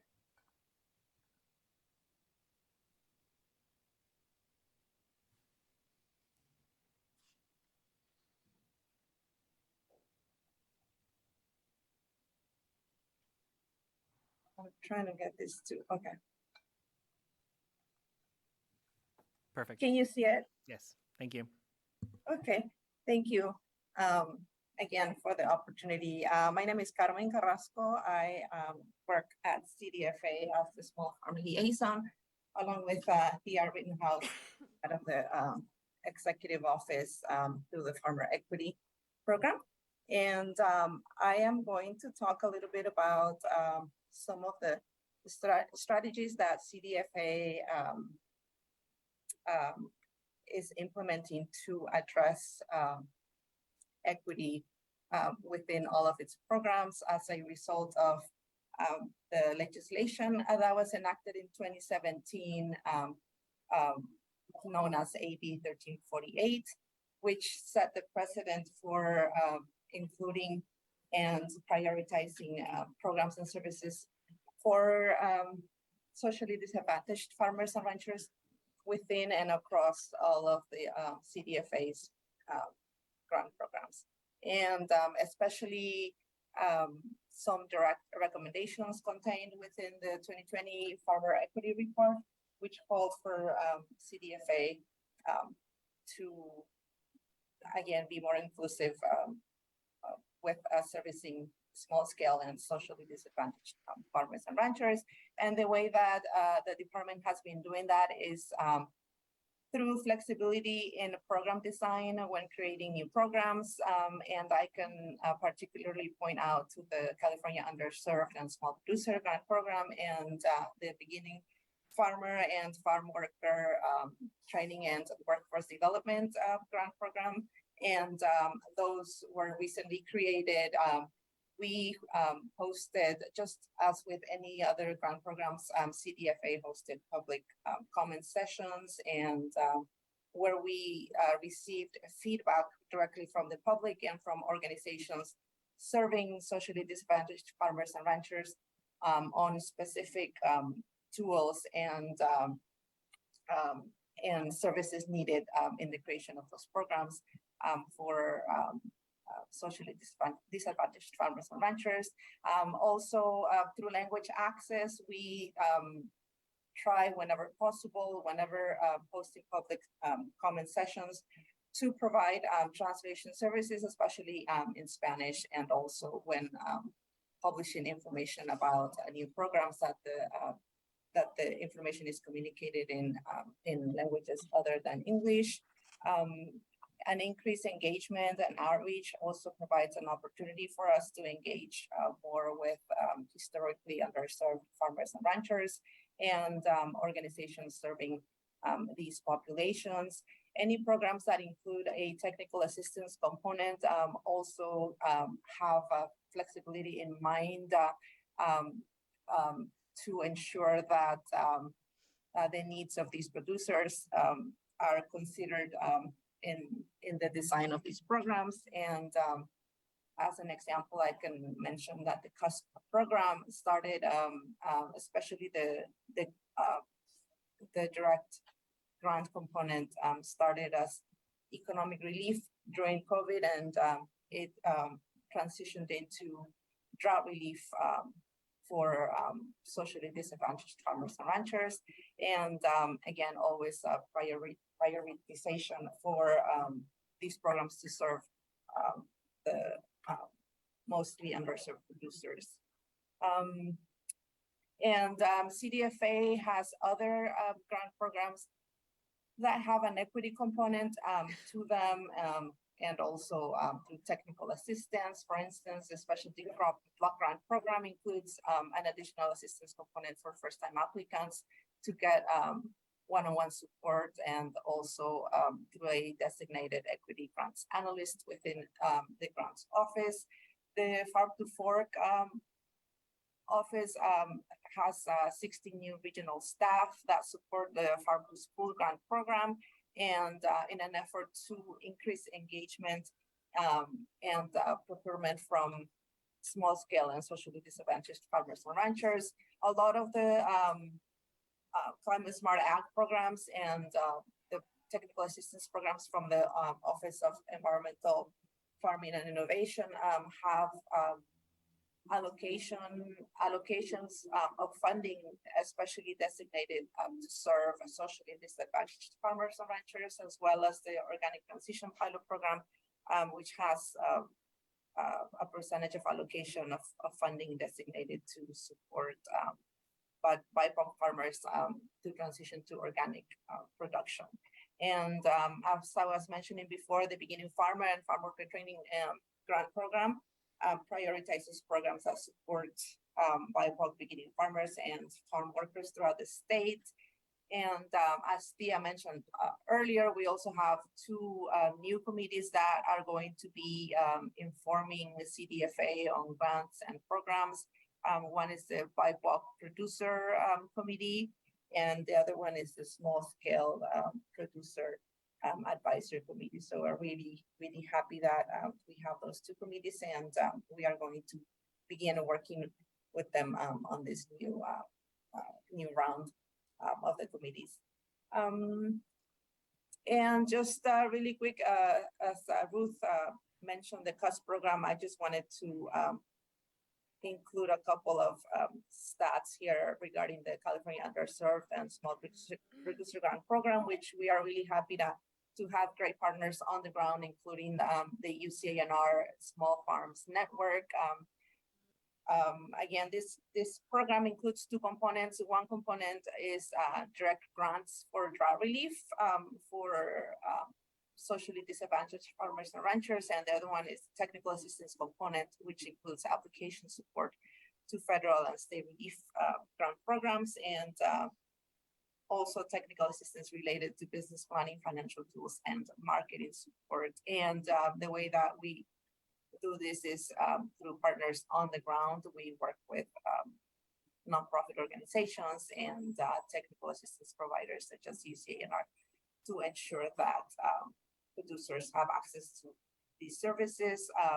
For the direct producer grants, we use a block grant model so that to make it easier for producers to access funding, and by working with organizations on the ground who are able to streamline the application process, producers are able to get access to the funding in a more direct way, and also without the need for CDFA to collect information, and perhaps make it easier for some producers, farmers that are undocumented to be able to get funding that normally doesn't come from federal sources. And then again, the technical assistance component also has one-on-one application support to other relief programs out there. And I just wanted to mention really quick, Ruth brought up this map. I just wanted to show here the support on the ground through the Small Farms Network, through the community educators and advisors, and how they are able to support farmers on the ground in these different languages. So we are really happy that the technical assistance staff is able to do this, and we wouldn't be able to support farmers if it wasn't for our partners on the ground. And this is our contact information. Thea Rittenhouse, who presented earlier, is the farm equity advisor and small farms liaison. There's my contact information. Please reach out, or we'll take questions at the end. Thank you. Thank you, Carmen. Really nice presentation. We're going to move to our last presenter, Sarah Bernal. Hey, everybody. Hi. Can you hear me okay? Yeah, just a second. There we go. Great. We got you. Thank you. Awesome. Thank you so much for having me. I'm going to go ahead and share my screen, get my slides up. And here we go.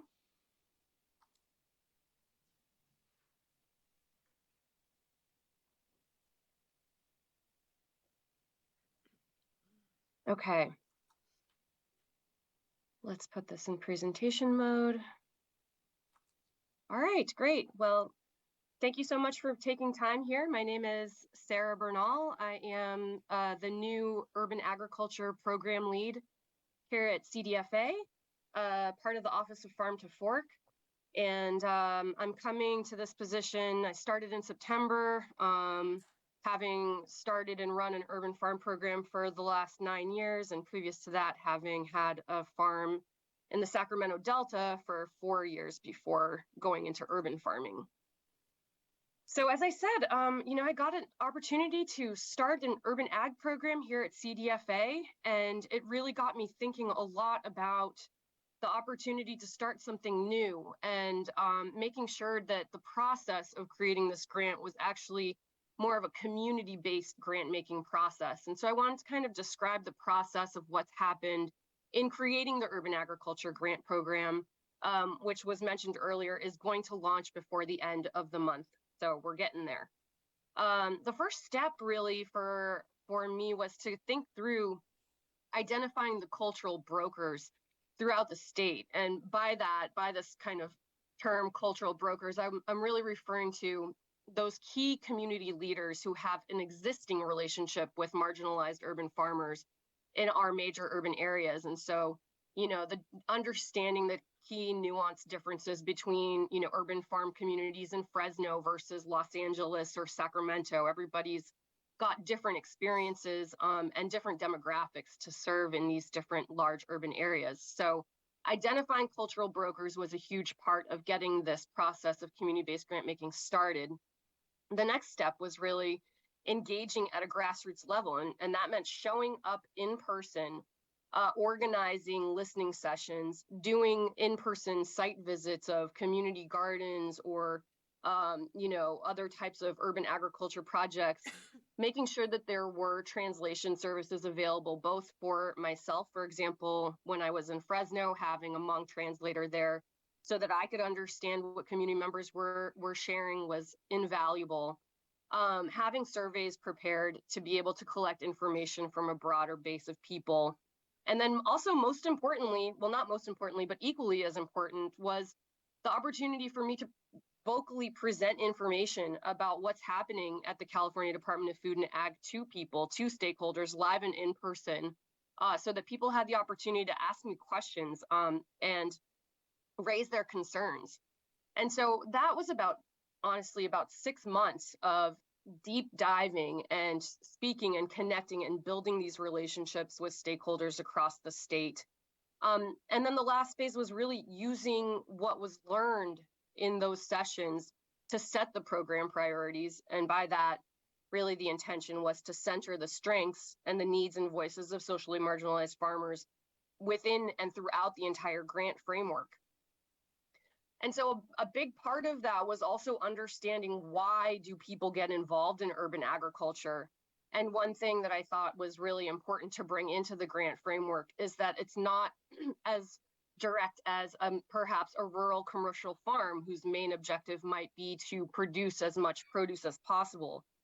Although that is absolutely an important part of urban agriculture, there are all of these other benefits that carry equal weight for a lot of people in this space that induced concepts, behind social justice, food sovereignty, providing education and skills development, and really just getting people to reconnect to the food system in a meaningful way, especially when California is 95 or 94% of our populations are living in urban areas and are becoming increasingly detached from the processes of our food system.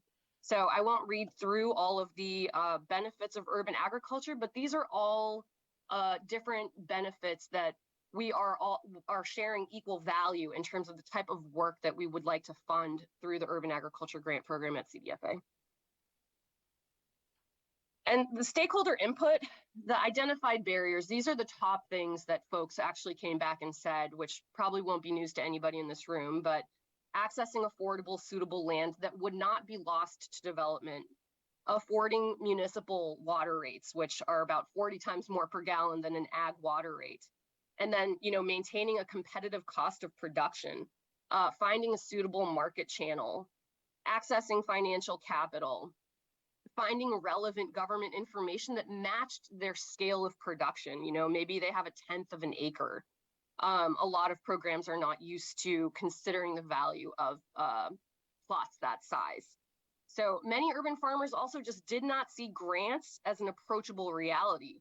The barriers included things from time to the familiarity with the grant application process, reporting requirements, access to technology, and just the cultural variances and expectations of what was a grant supposed to serve and who are they created for.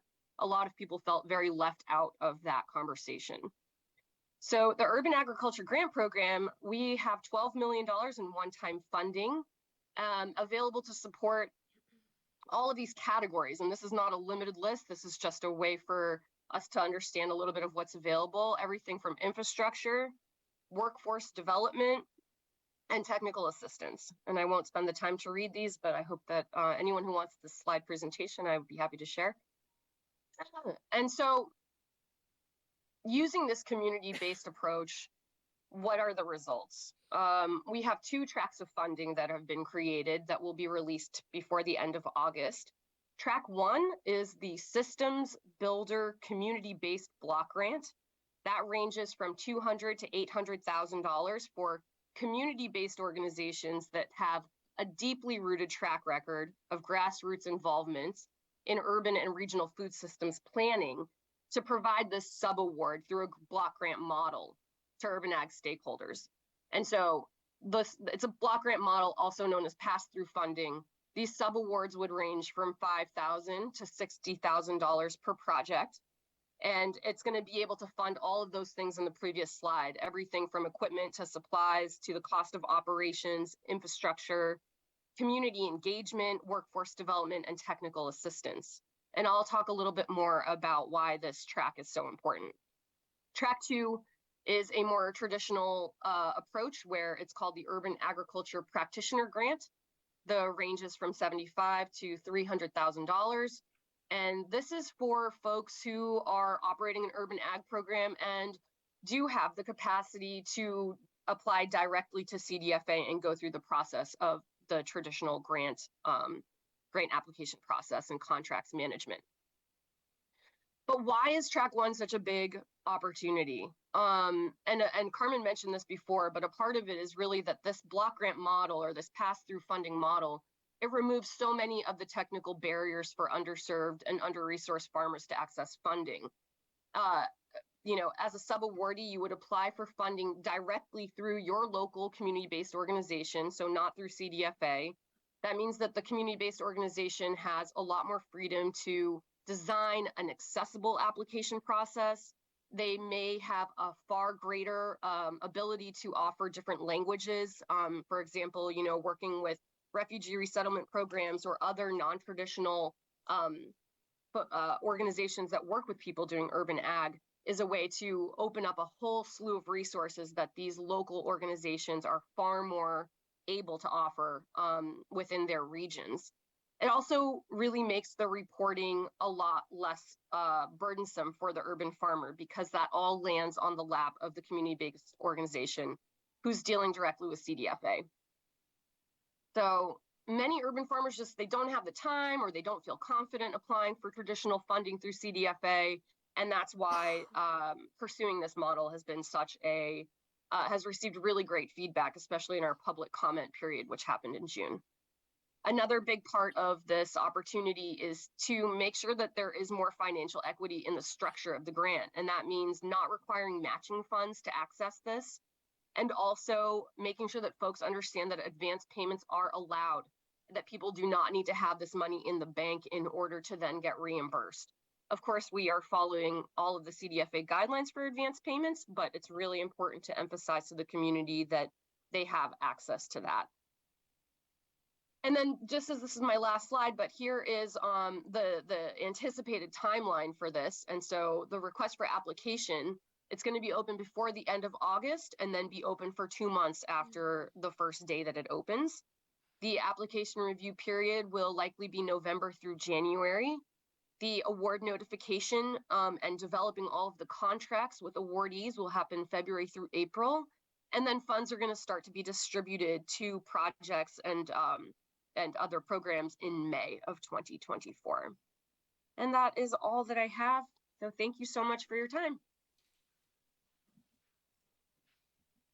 Thank you, Sarah. That was a great presentation. We're going to open this up for questions at this time from the public. We're the board. Do you have any questions for the presenters? Glenda. Well, kind of a big generic question. I mean, I'm really excited with the possibilities of what Ruth is going to be helping us put together, bringing together a couple programs under the SERAP umbrella, and really looking for that synergies and leveraging and potential new ways to deliver programs that can really serve. I'm just wondering if, because all these programs are great, I mean, they're all wonderful. I can't help but think there's synergies and leveraging and ways to collaborate on them that perhaps we haven't even explored yet. And I'm just wondering if that's some of the conversation y'all will be doing some analysis and discussion of going forward.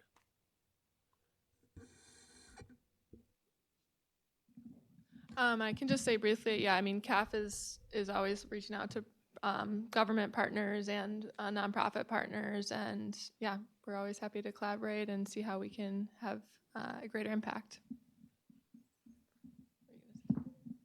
Yeah, just echoing that we do a lot of collaboration and networking and talking, and do have even grants that fund our work with like the CDFA and CUSP work. So yeah, but always better is more is better. Yeah, I agree. And I think there is room for maybe a space to convene a larger group of people working on similar issues of TA providers to. There are, in certain regions, there are farmer educator networks that kind of do that bring together a lot of partners. I think that could happen more on a statewide level and in more regions. Part of it is capacity and just having time to have more meetings, but I think it is important. Mm-hmm. And I think one of the things we all really need to be looking at, we're putting a lot of state money out there. To the degree we can leverage that state money as match where it's needed for federal funds, we're foolish not to do that, because there's a lot of federal money out there too.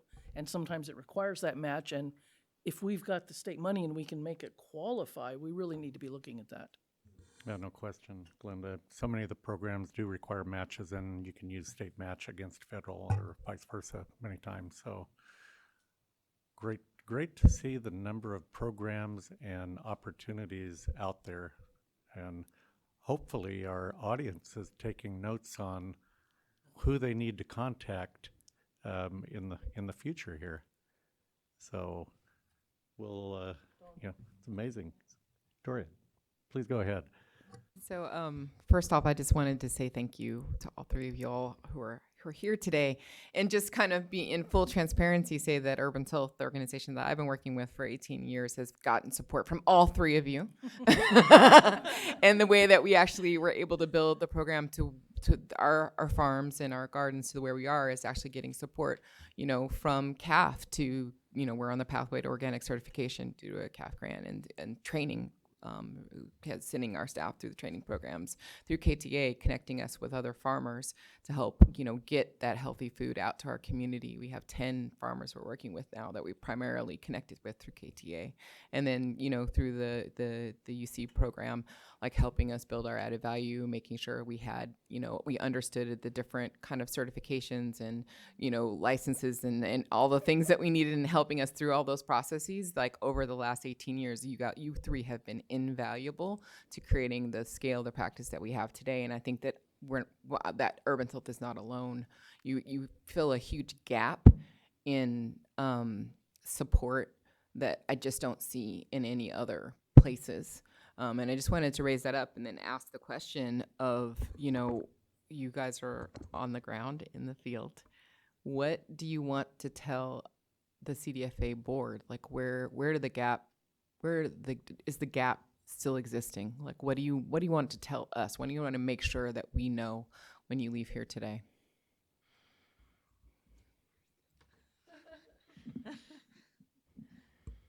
That's a great question. I think there's just a continual need to look at policies and programs and make sure that they are the right fit for the kinds of farmers that we're talking about. Because a lot of times the devil is in the details about who can access programs and who can't. Sometimes there are barriers that are unintended and for some reason take a long time to overcome. And so I think just having a continual awareness of access and making sure programs are accessible.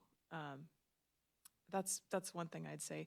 The other is, we are so appreciative of the dollars that have come to these programs. And I think, to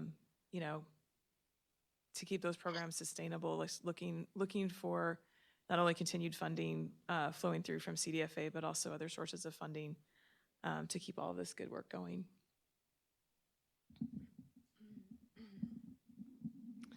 Thank you for that question.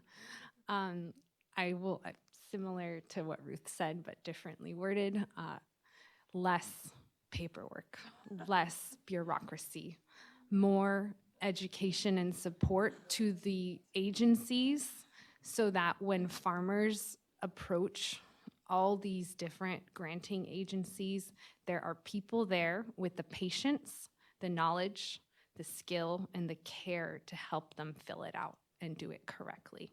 There has to be less paperwork. Second, climate change is decimating farmers. It's only going to get worse. And it's wonderful that we have all this funding coming in.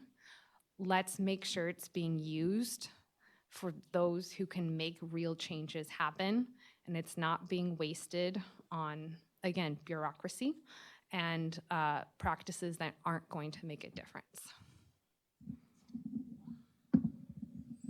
Thanks for the tee up, Dory. My brain is spinning with all the different things I could say, but I think the highest level element related to what's already been said is with the office, with Thea's work and the equity position, and just more collaboration, more communication that we're having between CDFA and the orgs, like that is for the benefit. And I would say even expanding that beyond CDFA, like other state offices, like the Office of Emergency Services and other state level CDFA counterparts, like the forestry, like because of the wildfire work we're doing and whatnot, that agriculture expands beyond just CDFA work. And so if you have interactions with your colleagues at other state offices, I guess just trying to see where there's more opportunities for connection there, because we're all of a sudden getting into emergency work and forestry and other adjacent areas. Sarah or Carmen, care to weigh in? Sure. Is this, yeah, I would say in terms of just things to share with the board, I'm new to the state government. It's been 9 months. And I'm sorry I couldn't be there in person. I'm sick, but I feel very much that there is a challenge on the ground level for beginning farmers to understand how to navigate the system. And I think everybody in this room is doing that work specifically to make those pathways more accessible to people. I'm beginning to understand a little bit more just as a new person in government as to how these systems function and why there are all these processes.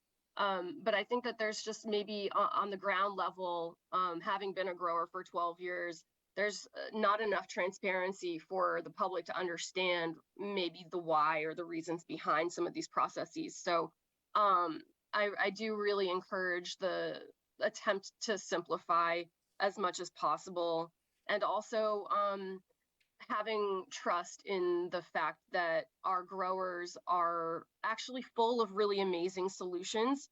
The biggest barrier for them is sometimes the rigidity that comes along with certain language in funding. And so, yeah, I would definitely always encourage for there to be a bit more flexibility in the language that we use. And I think that this got brought up earlier when it was like flood assistance and drought assistance. Why couldn't it just be, you know, hazardous, like recuperation assistance, I guess. I think Secretary Birdsong said that earlier. So yeah, just that would be something that I could reflect in terms of having been a producer for a long time and now understanding what it is to be in government.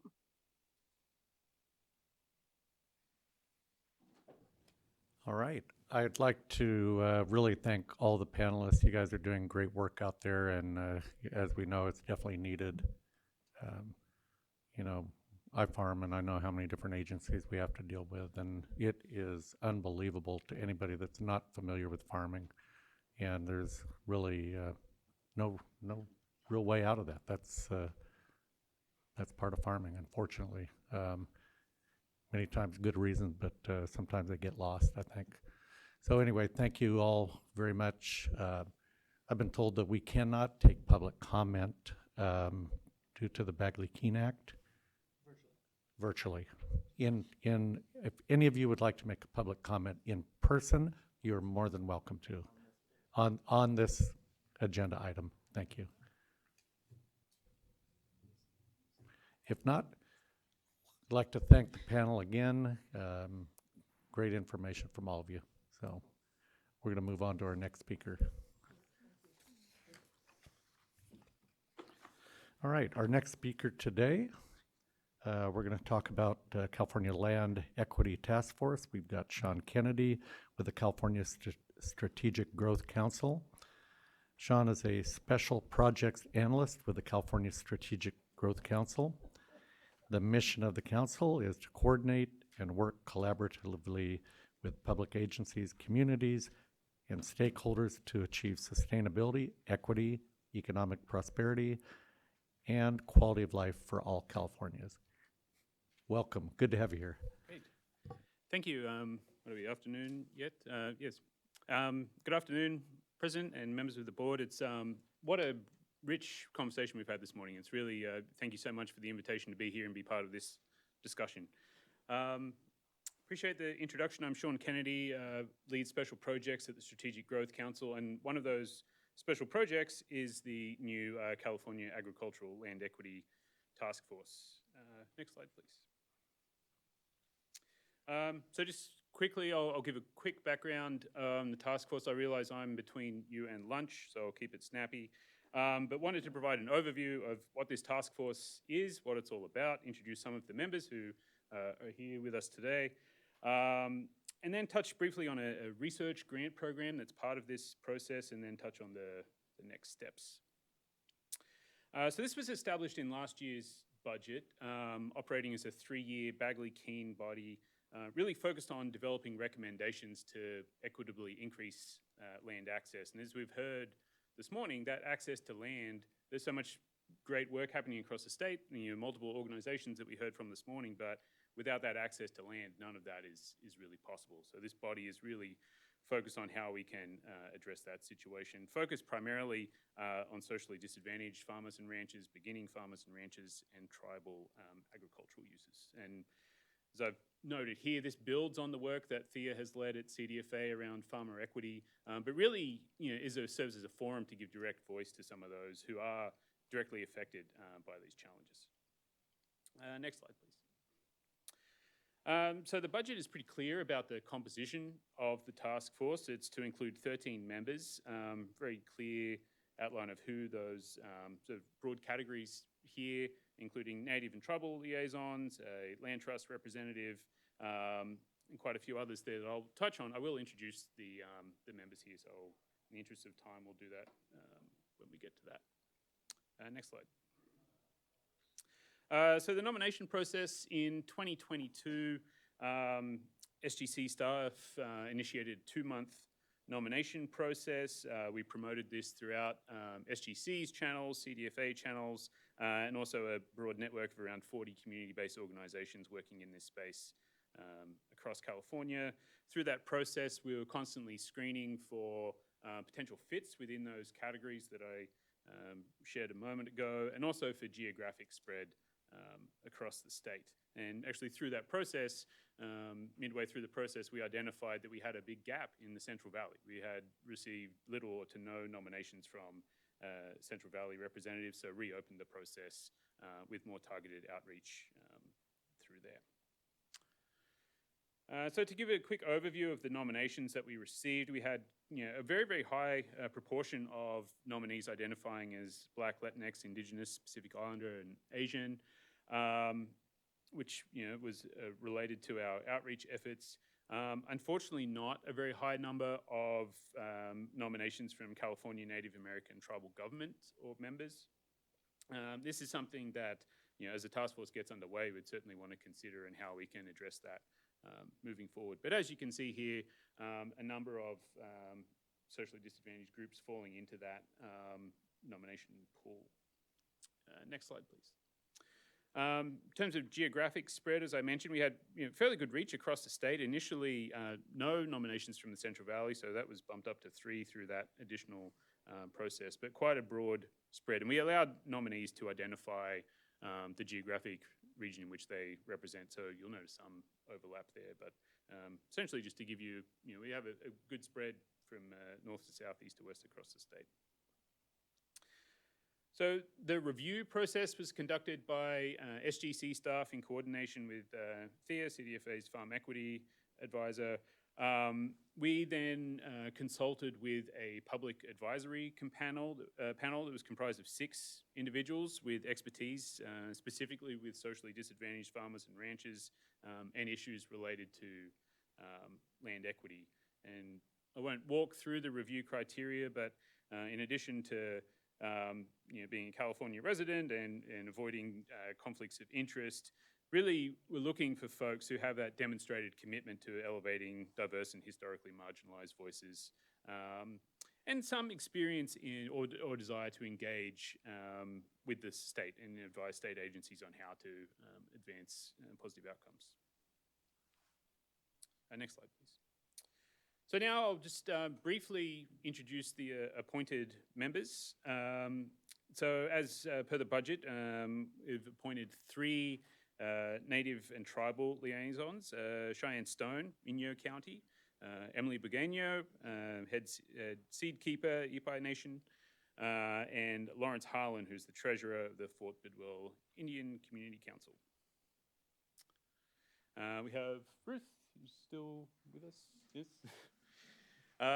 Ruth Darkwas Willard, UC Cooperative Extension, Nelson Hawkins, founder of We Grow Urban Farm here in Sacramento. We did have a 3rd representative with focus on issues affecting socially disadvantaged farmers and ranchers. She unfortunately is no longer able to serve on the task force, so we'll now have to revisit our initial pool of nominees and find a replacement there. For the position for Agricultural Land Acquisition and Finance, we have Leah Schwartzman of California Farm Link. For the Farm Worker Representative, we have Irene de Barraquia with Lideras Campesinas, who has statewide geographic reach. And the beginning farmer position is Nathaniel Brown of Brown Sugar Farm, also here in the Sacramento area. For our Land Trust representative, we have Dorian Payan with the Sustainable Economies Law Center. Also, per the budget, we have the Rittenhouse, CDFA's Farm Equity Advisor, and Doria Robinson, of course, member of this board, who's the executive director of Urban Tilth. So it's nice to see you in person. So in addition to this, great body of folks that we've assembled for this task force, last year the SGC approved an additional $2.25 million allocation from the Greenhouse Gas Reduction Fund to support a small grant program to help further the objectives of this task force. And the motivation here is to move beyond having a body that meets quarterly and has discussions to more action-oriented. How can we help support some of this great work that we've seen across the state that's already happening, some of those best practices or examples of actions that we can take to advance land equity and use those and this platform as an opportunity to help scale those. And so this grant program is currently under development, but will help fund research collaborations, pilot projects, TA, and outreach efforts. So the next steps, as Thea mentioned this morning as well, is to appoint a member from the newly formed BIPOC Farmer Advisory Committee, and congratulations, Thea, on the two new advisory committees, very exciting. We're currently in the process of holding introductory meetings with the task force members, and this is really, to allow those task force members to highlight their aspirations, expectations, and objectives for this work, and SGC is sitting very much in a support role there. So first meeting is tentatively scheduled for September. This will focus primarily on procedural issues, electing a chair and vice chair, charter and bylaws. From there, we'll hold quarterly meetings. And as I said, the grant program is underway. So yeah, very excited about this process. Glad to get it underway and happy to answer any questions. Thank you. Thank you. Appreciate that, Sean. Do we have questions from our board? Hey, Sean, thank you so much for the presentation. So is there a sunset on the task force? Yeah. Recommendations need to be submitted by January 2026. And those recommendations are to the Strategic Growth Council? The recommendations are to the governor and the legislature. Oh, perfect. Thank you. Doria? Everything is so new and so just starting, and so it's hard to actually ask a question, but I have so many thoughts on this issue, and I'm just so excited to see the task force actually get kind of put together. One of the realms of work that I've been doing lately is working as a city council member, newly elected, and really wondering if in the scope of considerations, especially when it comes to urban farms, if we'll be able to look at public lands for public goods policies that can interact with the Land Surplus Act and maybe make more land available for urban farmers or for peri-urban farmers through that mechanism. Might be too early for that, but I'm wondering if it's on your list of things. No, thank you for the question. I personally don't have a list of things. That is I would also almost turn that back to you as a member of this body. It's really, we're trying to structure this in a way that the task force has control over those issues that it pursues and the options it explores to address those. And so SGC, as I said, is playing that support role to provide you and the other task force members with research support or other things to help advance those conversations. But really the specific issues that are brought up and discussed in this body are up to the task force members. So yeah, I would welcome that.